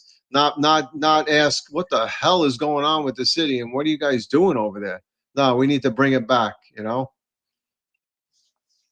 Hardcore saying I'm on fire today. Yeah, well, I get passionate about it because it's frustrating to hear time and time again the but he can't win. Look at where he's polling. The polls are nonsense. The polls are bullshit. Look at where Mandami was polling before the primary. The polls are not worth looking at. They're not. They had Hillary Clinton winning the presidential election, right? Yeah, they had fireworks for her. Yeah, come on. So, hey, just real quick, HFL. He asked a question. 1 second. Hardcore says, my mom yelled at me today, so I'm taking it out on everybody else. That's not right. Where are you? Who are you talking about? No, I was going to say it's a question regarding the building collapse. I think we can address that later with with our executive questions, right? Or executive perspective questions, or you want to answer it now? Ask us. I'm a little bit behind. I don't want to skip people's comments. Who is it we're talking about? Housing for Life, HFL. He spoke about the building collapse today asked about the particularly the response. Yeah, so the building collapse at 205 Alexander Avenue in PSA 7 would directly involve you. If still working, would be a response, and I'm sure it would also involve the chief in terms of ESU. Yeah, Yeah, I mean, let's hold off on that. We'll get back to that. Mark the time on that 6:43. yeah, you got it. You got it. Mark it. We'll get back to the HFL on that because we want to get through one more thing, and then we'll do the Ask the Executive segment about that. We'll talk about that. That was some crazy stuff. Maybe I'll see if I can pull up the there was some videos that was floating around of that building falling down. Yeah, I got it. Yeah. And then Pat saying great stamina by Ron and no vash. No vash, no vash, no cash. No cash. Far better than Walden. Yeah. That's not saying much. My daughter. Yeah. For those who don't know, again, I said it in the very beginning of the show. Jim Walden was on the Finest Unfiltered this morning with John and Eric, and he was going to defend his reasoning for putting his support behind Cuomo. I think he did a poor job of it. Didn't really have much of a debate that he said he was going to have for somebody that's very intelligent, very articulate. And then he did the 15-minute hit and left. And then they went to the bullpen and called me up and asked me to jump on with them to finish out the show. So it's my second show for the day. So yeah, thanks for the stamina. And then class 8311, Sliwa was going to make New York City great again. Love hearing that.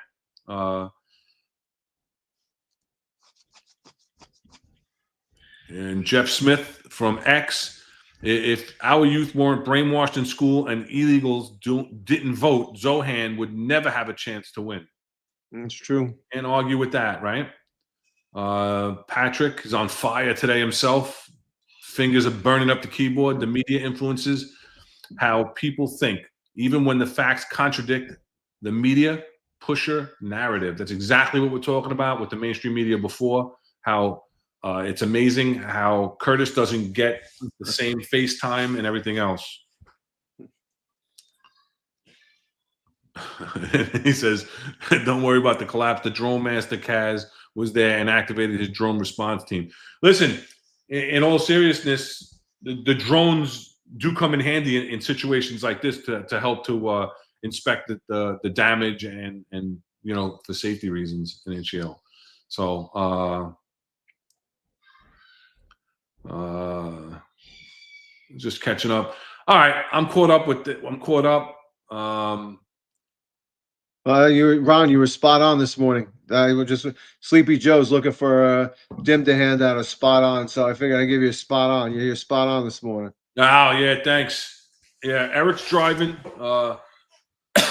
so he's not on the air right now. He had a busy day today. We had the show this morning, and then we had a meeting in the early afternoon. We had a Finest Unfiltered meeting. So supervisors meeting. We had a CO's meeting. We had a CO's meeting with John ran it. John was John. John ran the CO's meetings today. But yeah, it was all good. So again, I'm going to bring it up. I'm going to bring it up every week until after, and then I'm going to we'll hopefully put up the congratulations to Mayor-elect Curtis Sliwa in a few weeks. We will. Well, let's hit that. Terry's jumping in there, so let's hit the like, share, and subscribe. Thank you, Terry. And let's hit that. And I'm doing really good. I deleted 2 of our banners today. I'll have to fix that another time. I'm doing real good. But all right, so again, we talk about the leadership. We talk about the selections that have been made by this administration and how it has affected the NYPD and infected the NYPD, and how the upper echelon of the NYPD seems to just do whatever they want. They promote whoever they want through rocket fuel, as Eric would say. People in 2.5 years going from police officer to second, first grade detectives, people skipping ranks in the executive corps and things like that. When you have that, you lose the rank and file, because if they don't have confidence in their leadership, then they're not good examples. And you need good examples. Otherwise, people are just going to do whatever they want. And I think we saw an example of that. Now, we haven't discussed this, so I'm not sure what your take on this is, Rob. But Yep. You want to know my take, or you want to show it first? No, well, listen, Lieutenant Douchebag, who's a friend of the that's his handle on X. All right. He's a friend of the podcast. He's a friend of the network, and he posts a lot of stuff. He gets a lot of breaking news within the NYPD that pans out.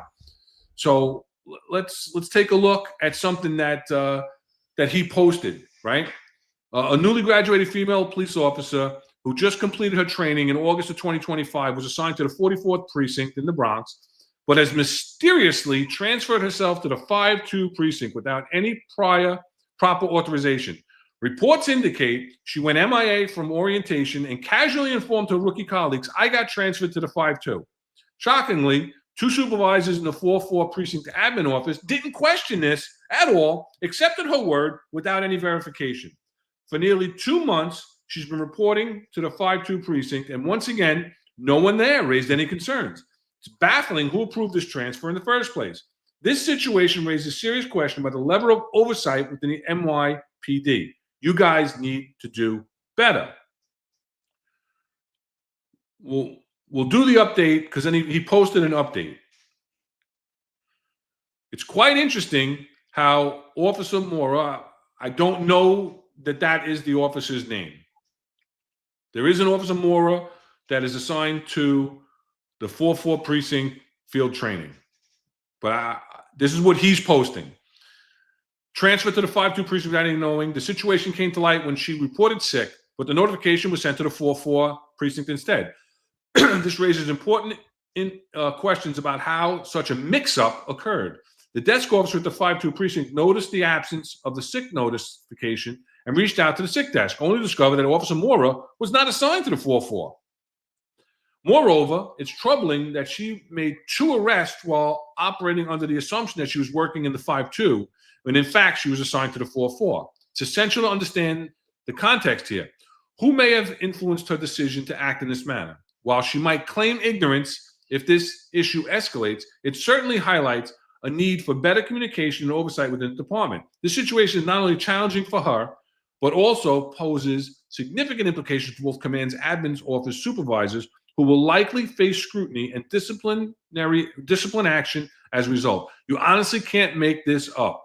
Failure at every level. So just before we hear your take on it, for the audience's benefit of those who aren't in the NYPD, don't know how the NYPD works. Technically, you're not supposed to be transferred while on probation, period, right? It happens. Things happen. Phone calls are made. Also, sometimes if it's a large class, people that live in certain areas get assigned to commands that are much further from their residence than they really should be. And it might have been an oversight, and those things can be corrected and they can be transferred to a command closer to home. I've seen that happen. But normally, when you're assigned, you're assigned. If you're going to be transferred, it's supposed to come from the chief of personnel's office, right? There are also things called telephone transfers, where the borough, the overhead command, can call up the command and say, Officer Layson is temporarily assigned from the 4-4 precinct to the 5-2 precinct, authority, the CO of PBBX. But you would have a paper trail at the 4-4 and the 5-2 of this. According to Lieutenant Douchebag's posts, none of this happened. There was no paper trail. There was no telephone message. There was no finest message, which is the official department notification system of this transfer, that this officer supposedly just did it on her own. What thinks Deputy Chief Rob Lukash, NYPD, retired? Well, here's the thing. I actually kind of worked in both of those houses. So the 5-2 That's where I did my NSU. It was NSU 9, FTU 9. That's a hook house. Why is it a hook house? Because it's up on the Bronx River Parkway. It's between that 5-2 and a 5-0, which is on the west side of the Bronx. Nice egress to any place upstate New York. Okay, so that's where all the chiefs live. That's where all the chiefs' sons and daughters live. So they go to the 5-2 or the 5-0. 5-2 is a little busier than the 5-0. The 4-4, busy house. I worked there as a lieutenant. I was a platoon commander on a second platoon. Very busy. Crime rampant. Everything's crazy. If she didn't want to work there, she didn't want to do her job because it's busy. It's busy. So so then I say to myself, okay, she transfers herself. Did she have did somebody influence her? Did she have enough thought process to just show up at the 5-2 and say I'm transferred? Or did somebody, I remember years ago, I was a cop on the TS. I think it was even when I was NSU, I was a cop in the 5-2. And somebody calls up the TS and goes, this is from Joe from the PC's office. We're landing a helicopter up on the parking area. Go hit the light switch, and if that doesn't work, then I want you to go up there and to have 2 flares and start swinging flares. So I get off the TS, and then you're kind of walking around looking for the light switch, and the desk officer goes, "What the hell are you doing? You're supposed to be on the TS." "Sarge, there's the helicopter coming." And if he liked you or she liked you, she'd be like, "You idiot, sit down. It's a joke." If they didn't, they say, "Well, the flare box is over there. Go up there." And then you'd see a cop light the flare. So was this a joke? And then she just fell into it and moved up? Or did she on her own think that she had enough of the 4-4 and says, "I think the 5-2 is a better house. I'll be up better over there"? Either way, there's a breakdown in management, a complete and utter breakdown. Why? Because who didn't verify that? How does the admin lieutenant in either of those commands? Hey, I'm doing the roll call. Officer Layson, where is he? Officer Layson, where is he? Officer Layson, where is he? He's not here. He got transferred to the 4. He got transferred to the 5-2. Really? I would go to admin lieutenant. Lou, did she got transferred? This is a complete and utter breakdown of management.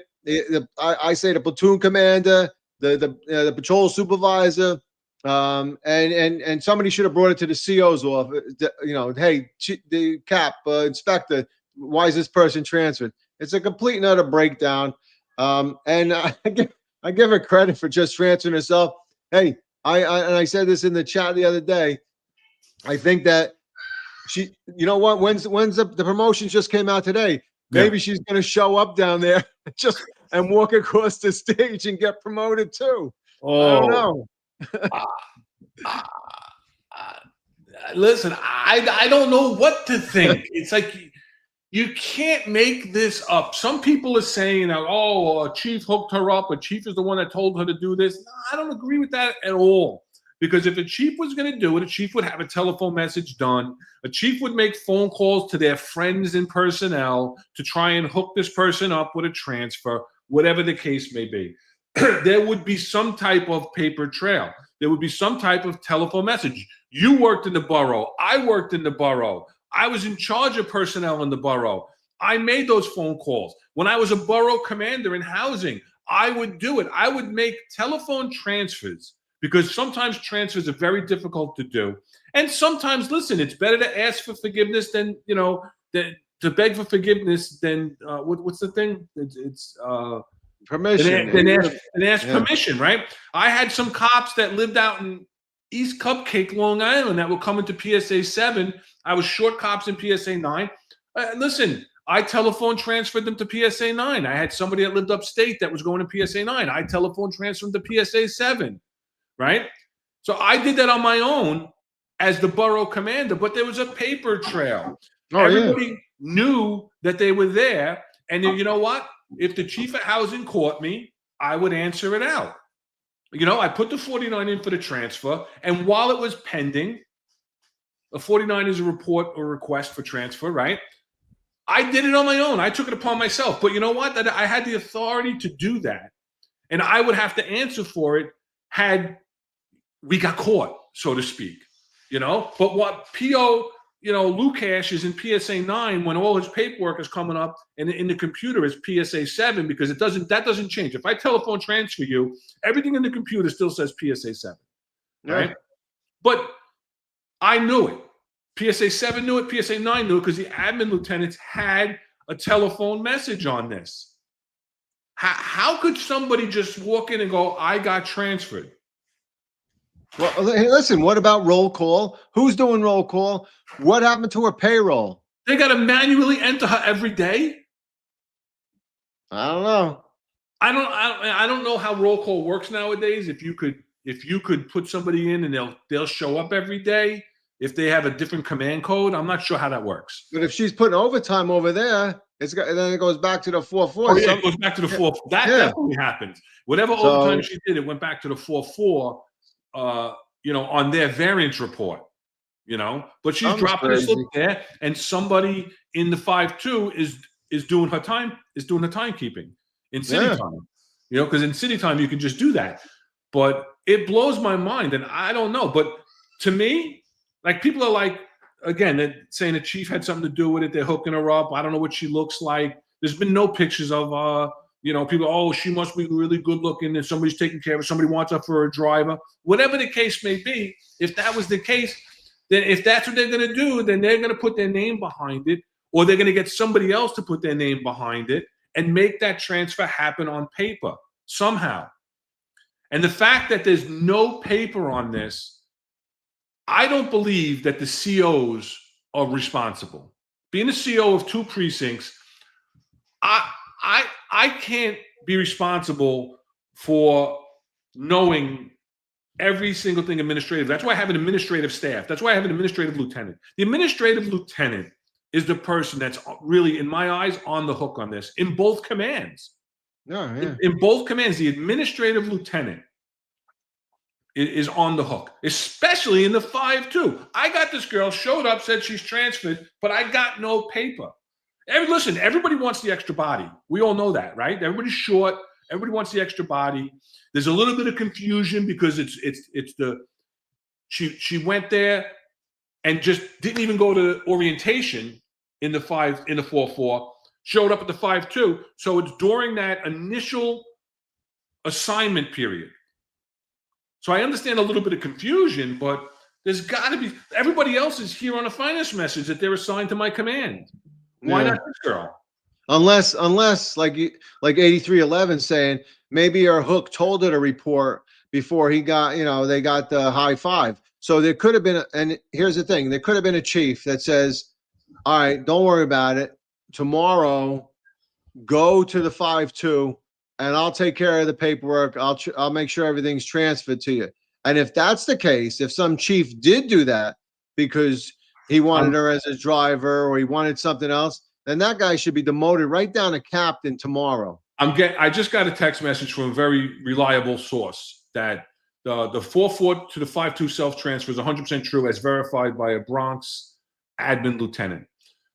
That's not who's texting me, but it's verified by that Bronx admin lieutenant. Supposedly she dropped the chief's name, and when it blew up, another chief in the Bronx borough tried to squash the whole thing, as one chief taking care of another chief type of thing. But it had already gotten out. Once it gets out, the cat's out of the bag.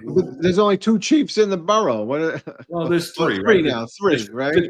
There's 3 or 4. There was 3, and now Lauren Holly is getting Lauren Hall is getting promoted to chief on. Well, he didn't do it, I hope. Well, anyway, no matter what, if the chief did it, then he should be demoted. All right. Listen, I did the same thing that you just said. When somebody did something in ESU or whatever, and they moved upstate. I transferred the guy on a telephone message that he went from truck 5 in Staten Island, and I sent him up to truck 4 in the Bronx so that he had better commute. And then I said, don't worry about it. The paper trail, make sure we put the 49 in, and we put the 49 in down the personnel. And then the transfer came up on the teletype. But in the meantime, he was on my my telephone message that he was up there. So that's fine. Under your authority, which technically I think I'm not supposed to do. Right. Technically, we're not supposed to do it, but it's something that we've always had the wink and the nod authority to do, but we were documenting it. We weren't just, hey, Ron, there's a girl coming your way, No, it's not like that. And if that's what happened, then that's a big problem. And if these chiefs did this, forget it. They're idiots. Craig Seaby from Facebook. Good to see we're getting a Facebook comment in here. Listen, if you're watching, we got a lot of people watching on X and on there's a few people on LinkedIn. Facebook and LinkedIn. Jump over to YouTube. Log into YouTube. Find us on the Filtered YouTube channel. The chat is a lot more interactive. I can't see if you're on Rumble and everything else. I can't see the chat. It's a lot more interactive if you come over to the YouTube channel. But yeah, he says just the fact that it took 2 months to figure out shows serious incompetence. 1,000,000%. 1,000,000%. Not 100, not 1,000, not 10,000. If she's dropping names, though, if she's saying, "Hey, girlie said that I could do this," it's like everything else. I don't blame the lieutenant. All right, well, you're telling me. I didn't say girlie. Huh? I didn't say girlie. I said it. I'm not saying. I'm saying if it was girlie or whatever, and he did that on a wink and a nod, and said, "Just go there, I'll take care of it," and then he didn't do it. Then I agree. Like Leo's saying, maybe it's not the admin lieutenant's job. Maybe they got we're not getting the full story. So maybe they got the call and said, "Hey, listen, just transfer her up there or whatever." Or maybe they didn't. Maybe I'm just sending them up there now, and that's it.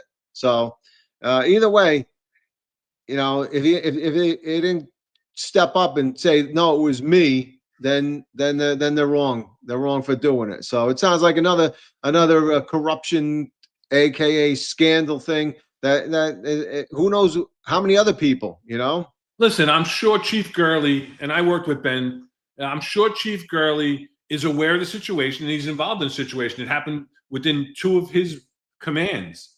He could be responsible for it. Well, he could either be responsible for it or he was aware of it or once he was made aware of it, what did he do about it? Those are all questions that will come up in the internal investigation.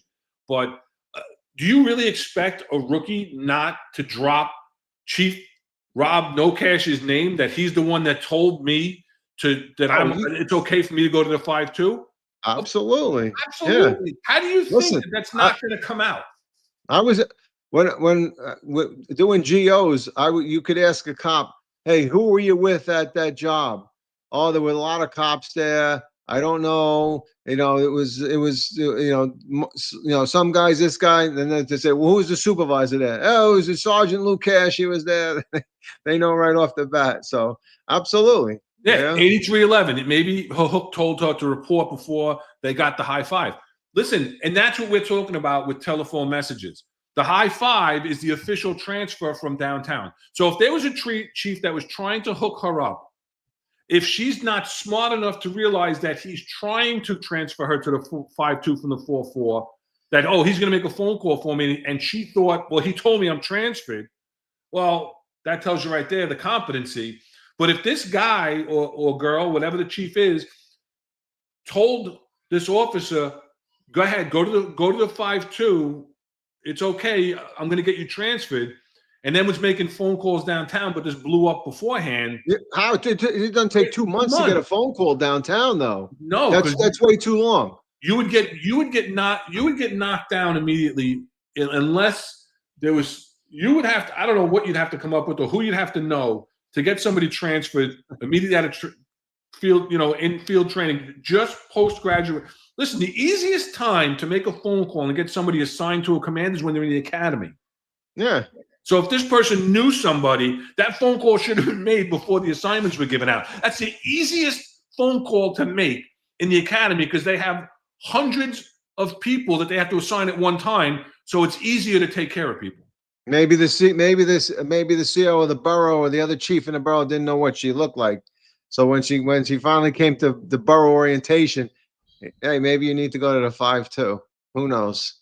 But I don't know. I'm not going to make those assumptions. I just think it's like you said. If a chief told her to do it, and he was making a phone call, or she was making a phone call to try and get it officially transferred, they're an idiot. They don't know how the job works, and they cause their own problem for themselves and for her. And again, if you expect a rookie out of the academy for 2 months to not say that Rob Lukash is the one that told me to do it, you're out of your mind. It's like these corrupt cops that deal with perps, and then when they get pinched, they don't think they're going to give up the corrupt cop's name to profit themselves in a case.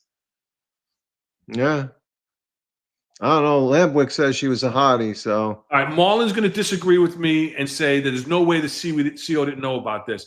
Unless, Marlon, I'm telling you, unless the CO got a specific phone call that, hey, this is what's going on, there's no paper but, then the CO may not know about it. If the admin lieutenant's not bringing it to the CO's attention, this girl is walking around at the same time. She didn't show up in October when there's no graduate. She showed up with the new rookies.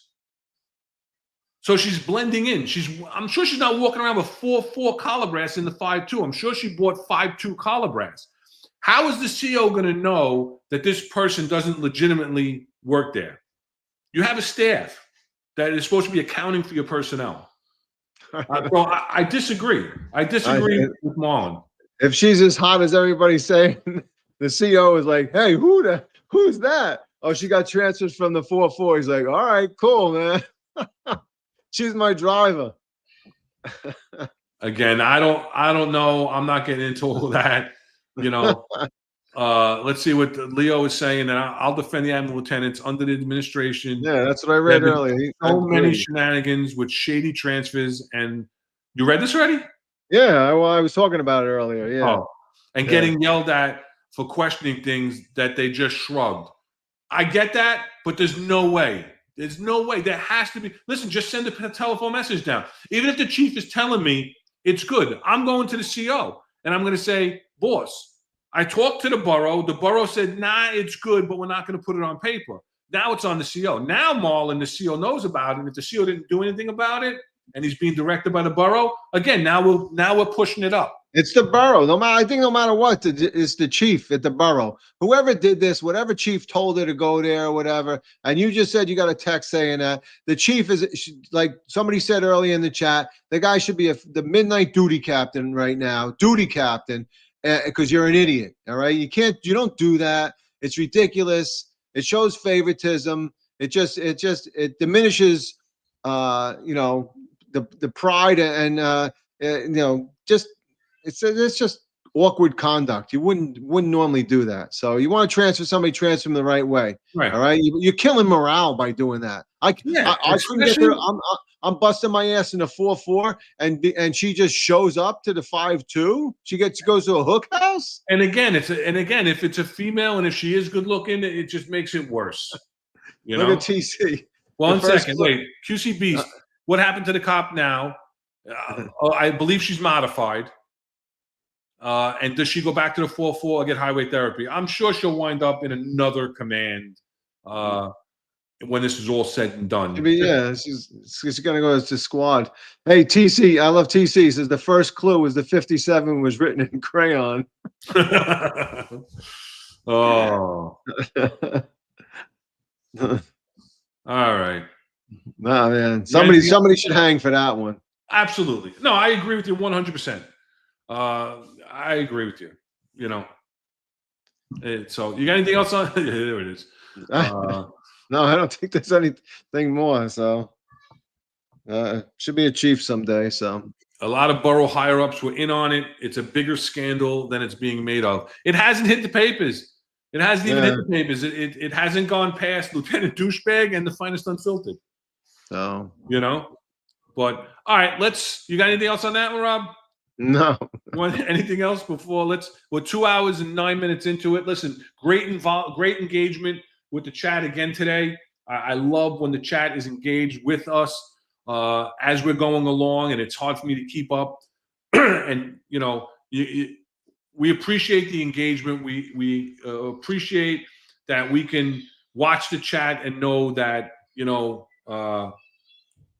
we're involving you in the conversation, that you're involved in the conversation, and you're paying attention to what we have to say. It means a lot to us. It means a lot to us that we have this engagement.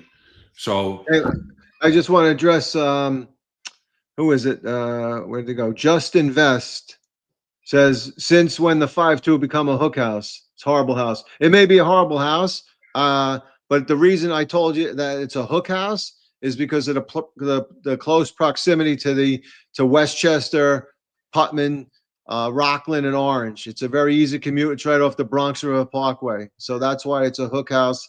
And I don't think it's definitely not a house. I would consider it maybe a B house, but that's why it's considered a hook house.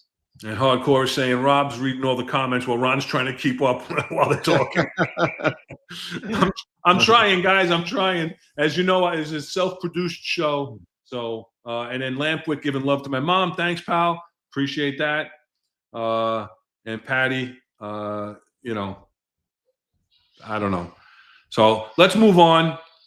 We got the segment Ask an Executive, where Ron and Rob answer questions from the chat. So if you have any questions, send them, shoot them over in the chat. Doesn't have to be on topic. Could be about anything. Yep, Stamina Pat. We're gonna do a little Ask the Executive. We're 2 hours and 11 minutes into it. You may not have had access to two executives, retired deputy chief, a retired inspector. In your careers, you may not have had the access to go in and ask questions. Here we give you the access to ask us a question. You can ask us any question you want. Police related, NYPD related, and we're more than happy to answer them. If you're offline, hopefully I didn't delete this one. If you're offline, you can send any questions to the executive perspective at gmail.com, or you can DM us. It's open. Our DM is open at the exec perspective on X.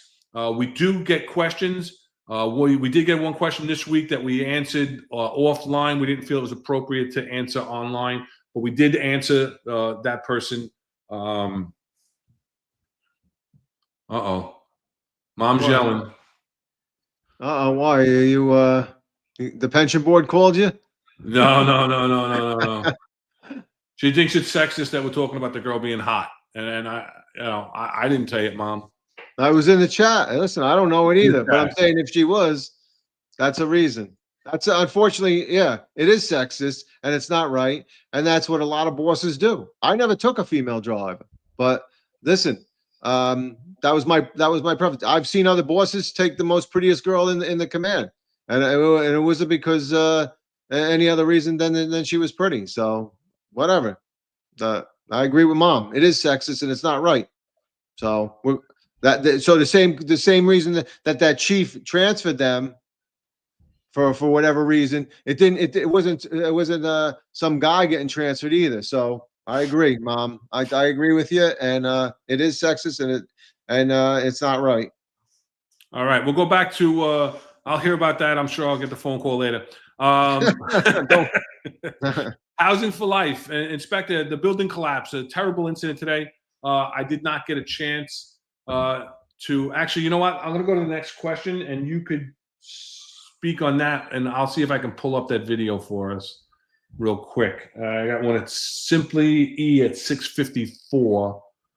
Threw a question out. Let me see if I can get that for us. Simply E. All right.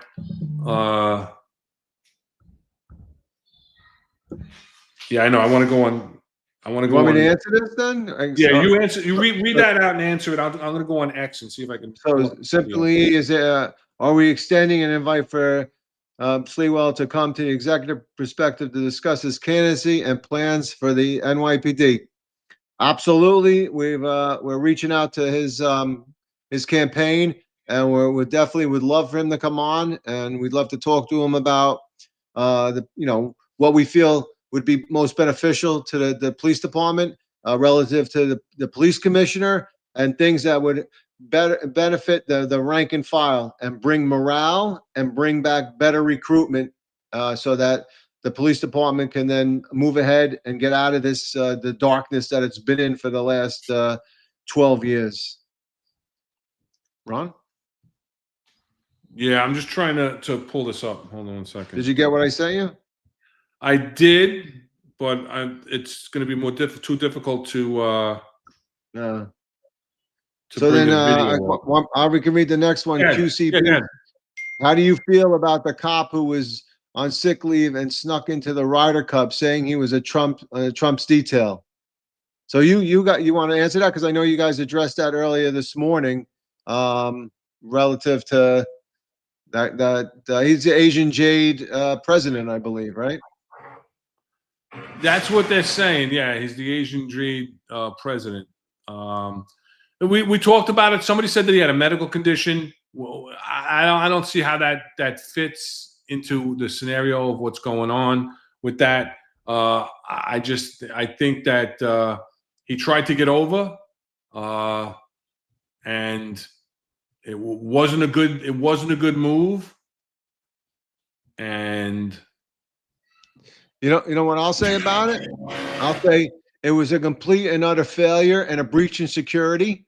And if that he probably showed the vulnerability that the Secret Service and the NYPD has, because if he was strapped with a suicide bomb, and just because he was wearing or demonstrating that he had a shield out, he walked right up to wherever he was inside that detail. So you know what?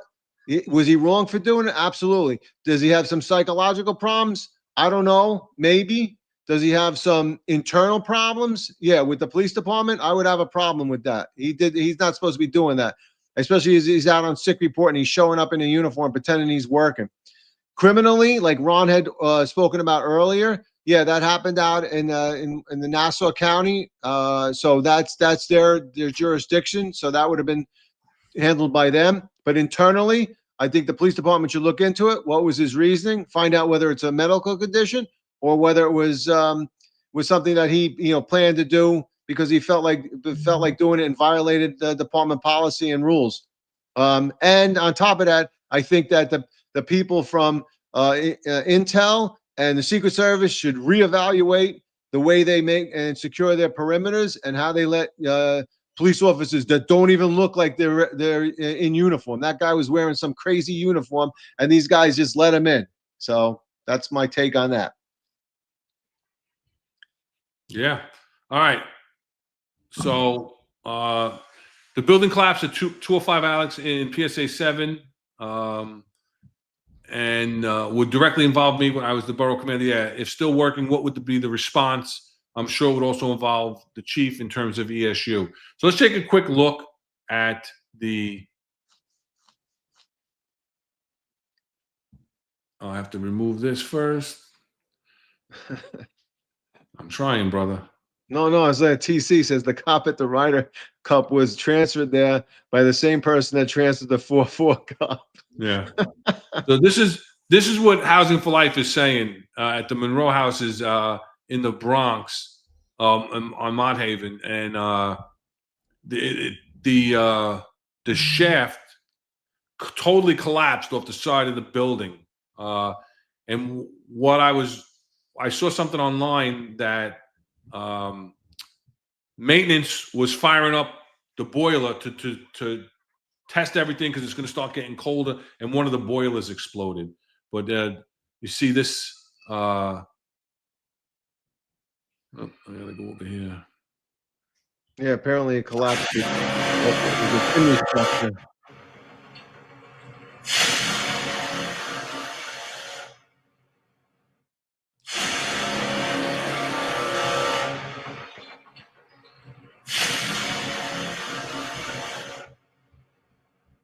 So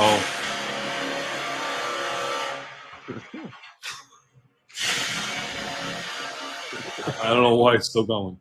That's cool. There you go. All right, but yeah, the response. What the response is going to be a mobilization. You know, you're going to everybody's going to respond there. It's going to be cordon off the area. You're going to do any kind of rescue and recovery.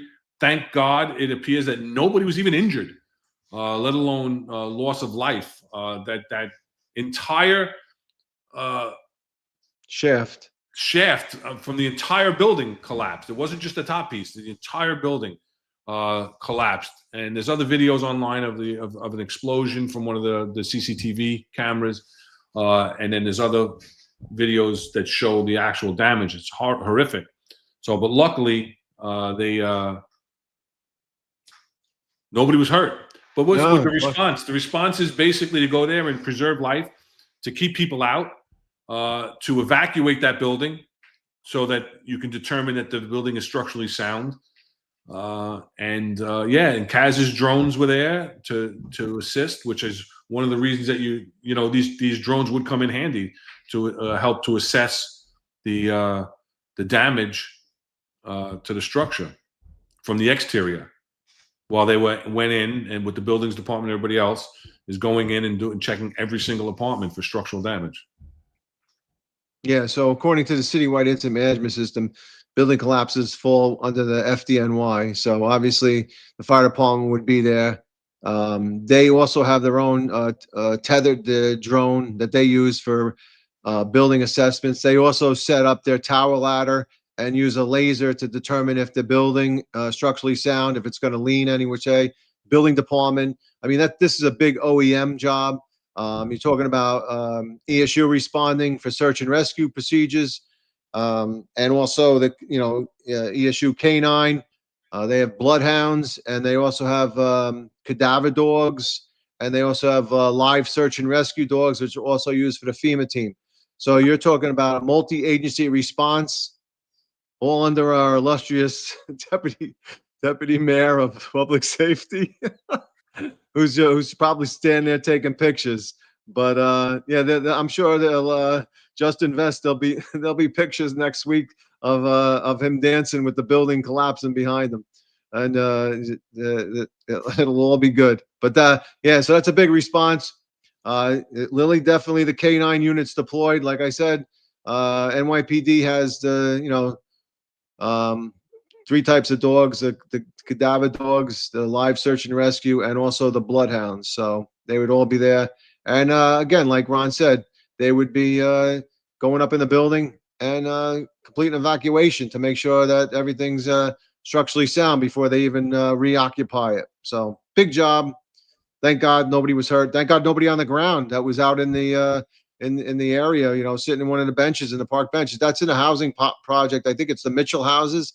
Thank God they weren't sitting out there, and the building just came down on them. And yes, they are German Shepherds. Some of them, not the bloodhounds, but the search and rescue dogs are bloodhounds, and also the cadaver dogs are also bloodhounds.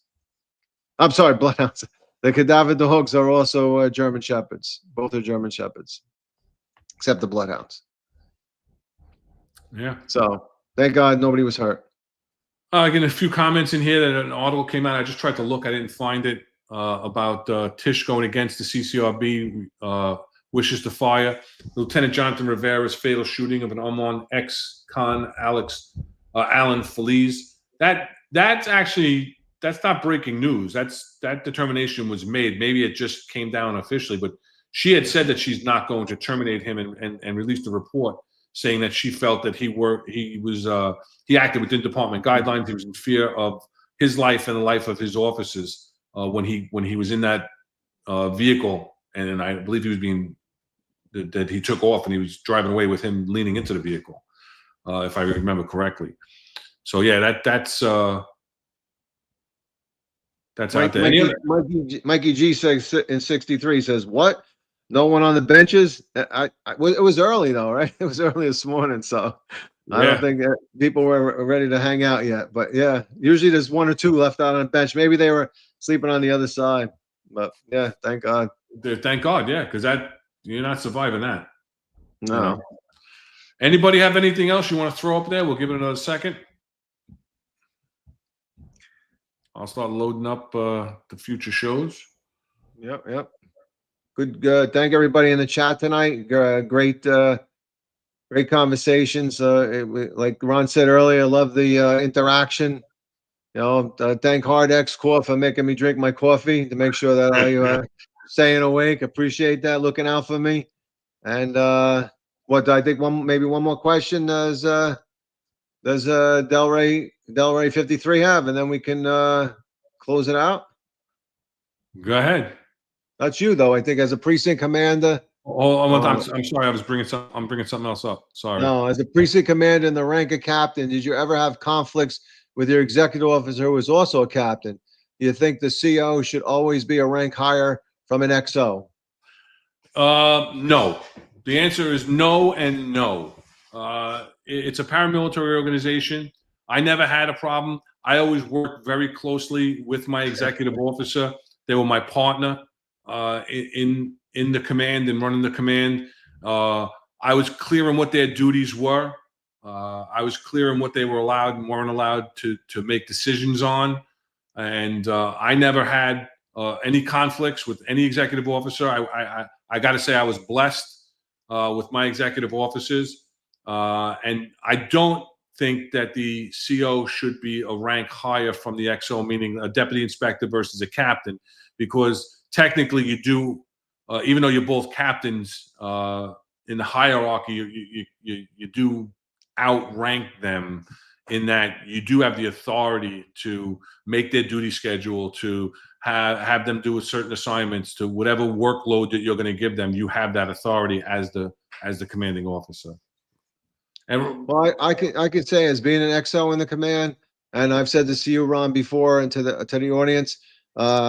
My job as the XO, which I was taught right away, even when I got to the 2-3, and Steve Bonanno, God rest his soul, was the CO. My job was to make sure that the CO got promoted. That's what I did, and that's how I built relationships, and I made sure that that person got promoted, and then hopefully later on in my career that person could help me in some way. So that was that was the goal. So I think Sal has a question, Ron. all right. Yeah. Sal Greco, Finest Unfiltered Family from the Sal Greco Show. Saying great show, guys. Thanks, Sal. Appreciate it. Was wondering what Rob's take on what I reported on with aviation. The CO aviation chief, the cover-up, ? The CO criminally associated but fell up like everyone else. What say you? All right, so there's a couple of different things in here. So what he's talking about, what Sal's talking about that he reported on his show earlier this week, yesterday, was that there was an incident reported, two incidences reported where aviation, one, helicopters got a little too close, and two, there was damage to a rotor that supposedly went unreported and was at a cost of $500,000 to replace. And I think it's 500,000. 500,000. That's what did I say? I think he said 5,000. But what? Right, he reported it at $500,000. So I'll pose that to you, and then we'll hit the second one. Either one, we can talk about the second one. Yeah. So I mean, if in fact it's true, I mean and the problem is not reporting it, right? That's not the problem is not doing those things. I mean, when I was there was damage done to helicopters. There was hard landings. There was one helicopter actually crash landed in the Jamaica Bay. Luckily, it was close to the base. The problem is that they're not reported. If you're not reporting these things, that's a federal violation, and that's where there should be accountability. And if the CO is not reporting it, or if he is, and then the CO of a special operations division, the chief of special operations is not reporting it and not forwarding up to chain of command, then there's problems. Then there's cover up, and that in itself is definitely is grounds for transfers, grounds for discipline. 100%. There should be discipline. If this seems to be the same type of repetitive problems that are happening, then there's a management problem within the aviation unit, within the Special Operations Division. And I'm telling you, if I was there and Chief Whedon was there, this would not have occurred. We would have been apprised of it, and it would have been immediate notification to operations, and it would have been followed up with reports and appropriate reporting requirements to the FAA. So it's not right. It's not right. And if in fact it has occurred, then there needs to be discipline taken. I mean, how often do we just can't sweeping these things under the rug? You're playing with serious equipment. God forbid one of those planes crash, helicopters crash. We're in a pretty big populated area, so that they need to take that very serious. And did you want to go with the next one, Ron? The CO criminality associated? Yeah, I mean, he's saying, I think he posted that the CO on his 50A had, I don't have it to put up, but that the CO on his 50A, criminally associated, had charges for criminal association, and they were substantiated, and misuse of department computers, and he lost, I believe, 15 days, if I'm not mistaken. And Sal Greco was fired from the police department for conduct unbecoming and for criminal association with Roger Stone, and for some made-up rule that nobody's ever heard of before of uncompensated security, because he was seen with Roger Stone in a hotel room in a picture, and he had his firearm on him, which is legal to do. So they said that he was uncompensated security, even though Roger Stone came and testified that they are family friends and that he's never paid him for anything, and he's not his security. And the argument there is, when we go out with anybody and we're armed or whatever, are we uncompensated security because they're secure around us? But criminal association, any charge. We talked about this earlier offline, that the discipline has to be equal across the board. There can't be white shirt immunity. There can't be the 3 tiers of justice that Eric Dim talks about, where tier 1 is the upper executives and their immediate circle that are untouchable. Tier 2 are those associated with tier 1, and then tier 3 is general population. So in this instance, Sal would be general population in tier 3, and he winds up getting terminated for an offense that I don't know what rank he was at the time, but this person was tier 2 because he's connected with certain people, and he got a much lesser, a much lesser penalty. What do you think, Rob? Yeah, I agree with you. I mean, I'm showing the case was in 2011, and then it was finally closed in 2013.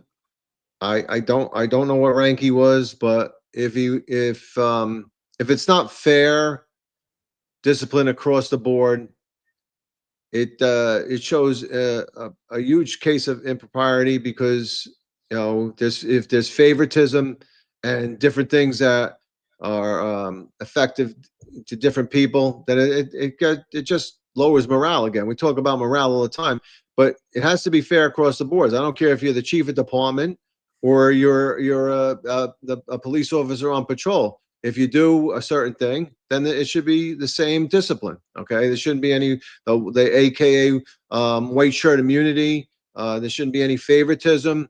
Hey, you did the same thing that somebody else did. You should get the same punishment. Okay, we know in the matrix there's aggravating factors, so maybe that punishment could go up or be increased a little bit, but that could be explained also. Okay, so somebody got this because there's aggravating factors. If somebody got this, well, they would have got this if they didn't have the aggravating factors. But the bottom line is there needs to be more transparency and understanding, and it needs to be a fair assessment and fair discipline across the boards. And in this case, the CO would have the aggravating factors as being a supervisor, as opposed to Sal being a police officer. Right. So that's one of the aggravating factors, is the fact that you have rank. Right, with this current, yeah. Right, this current situation. So Yeah. I think we answered that. You want to do this Delray 53, and then we'll close it out. We're 2 Last hours, one, yeah. 35 minutes in. Delray 53 is a precinct commander. Have you ever had to direct a supervisor to do an interim evaluation on a subordinate, and if yes, why? Yes, I have, and it's very rare, but it's all part of a continuum of documentation for people that don't correct negative behaviors when dealt with on different levels. So you do verbal counselings, you do written counselings, you sit down with the person, you explain to them. Some people just don't get it. Not everybody's meant for this job, right? And if people don't get it and they can't do their job properly, then, there's ways of documenting it. Some people just pass the buck. They don't want to hear it. They want to ignore it. Let somebody else deal with it. I was never that type of a leader, of a supervisor. I dealt with the problems either myself personally.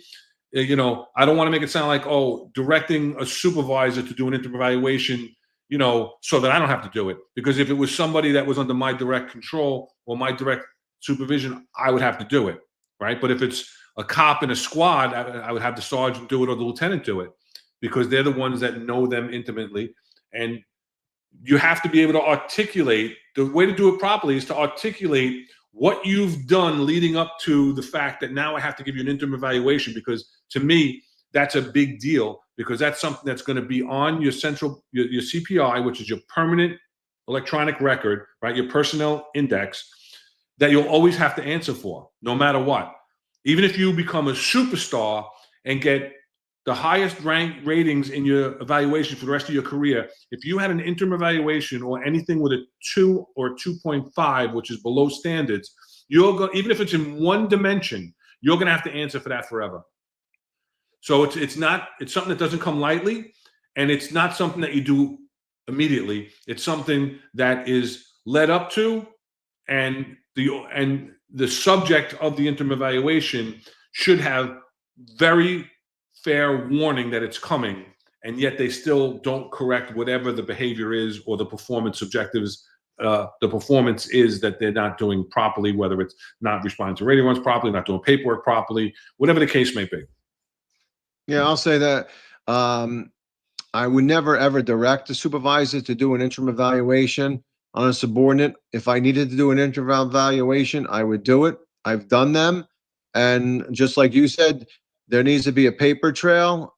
If you're going to do discipline going down the road, you need to make documentations of warnings, times you've sat down with them, so that there's documentation all along, because you just can't say, hey, this guy's an F up and I'm transferring him because I don't like him. There needs to be, unfortunately, that paper trail. And like you said, listen, if somebody's going to get an interim evaluation, then I'm going to do it, and I'm also going to make sure that that person knows it. And 100%, I would have already spoken to them about it, and they would have been warned about it. I just wouldn't come up and say you get an interim evaluation. So that's because they have serious implications when people come to interviews for ESU and stuff, and you see a 2.0, and I think they've changed the numbers now. But you're like, why did you get a low behavioral on evaluation back in when you first came on the job? And then that person has to explain it. So you don't want those. So, and Mike G63, he said that lieutenants aren't part of the white shirt immunity. And I'm gonna push back a little bit, because I'm gonna say that particular person might not be, but somebody that he knows or she knows might be. So that's the other way that white shirt immunity does. I'll take care of you. Don't worry about it. And I'll make the call for you. So sometimes the calls are necessary because the person's a good person and you want to help them out. But sometimes there's other ones that you're going to be like, yeah, I'm making a call for this guy, and that's another way a white shirt immunity works. So she's sharing it. Listen, white shirt. I have a feeling about white shirt immunity because I was a white shirt for a very long time, and there was no immunity against me.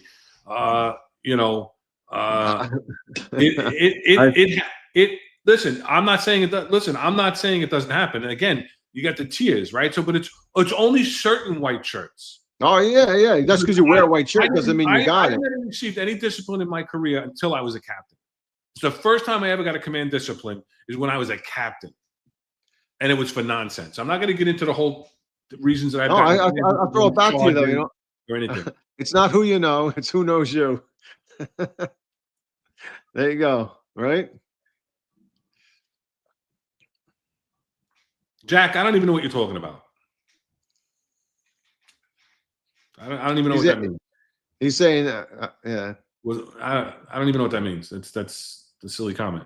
All right. So, anything else before we close it out? No. Thank you, chat. Thank you, everybody. Appreciate it. Be safe out there. Watch your back. Make sure everybody's on off duty.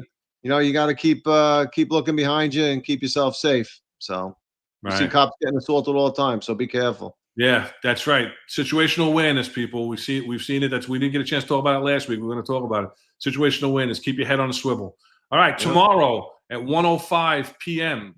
On the Sal Greco show, he's going to be talking. He's going to have John Macari will be on the show. I think Marlon might jump in, and it's going to be Curtis versus the failed politicians. They're going to talk about why Sal believes that Andrew Cuomo will never be the mayor, and why Curtis Sliwa should be the mayor. He's also going to be talking about all news inside of what's going on with the NYPD, and keep you up to date on that. And then on Friday morning, you'll have your round table with Eric, John, and Marlon at 8:05, followed by they'll be following up on the news of the week, giving you a recap of what's going on. Then on Monday, they'll be back 8:05, Eric and John, for their regular show. And then Tuesday, you'll have Sal back at 1:05 p.m., followed by the 10-4 Tavern with Tom Joyce and Pete Faselli. Again, a great show, great guests. And tomorrow, I forgot to bring it up. Tomorrow they got another great guest. He's retired homicide detective from the NYPD Brooklyn North. Homicide detective. Who's done some other things in his career and post career. They're really big. If you want to follow them on LinkedIn and on X, the 10-4 Tavern, just look them up and you can see the great shows that they have from law enforcement professionals from around the country. They have a different format and it's really good. And then we'll be back at you next Wednesday at 5:05 p.m. We're trying to line up something really good for you. So hopefully keep an eye out on our X at Exec Perspective on X, and you can always send us the questions at the executive perspective at gmail.com. And let's not forget, keep Curtis in the forefront. We need him now more than ever. So until next week, everybody, thank you for everything and be safe. Thank you, guys.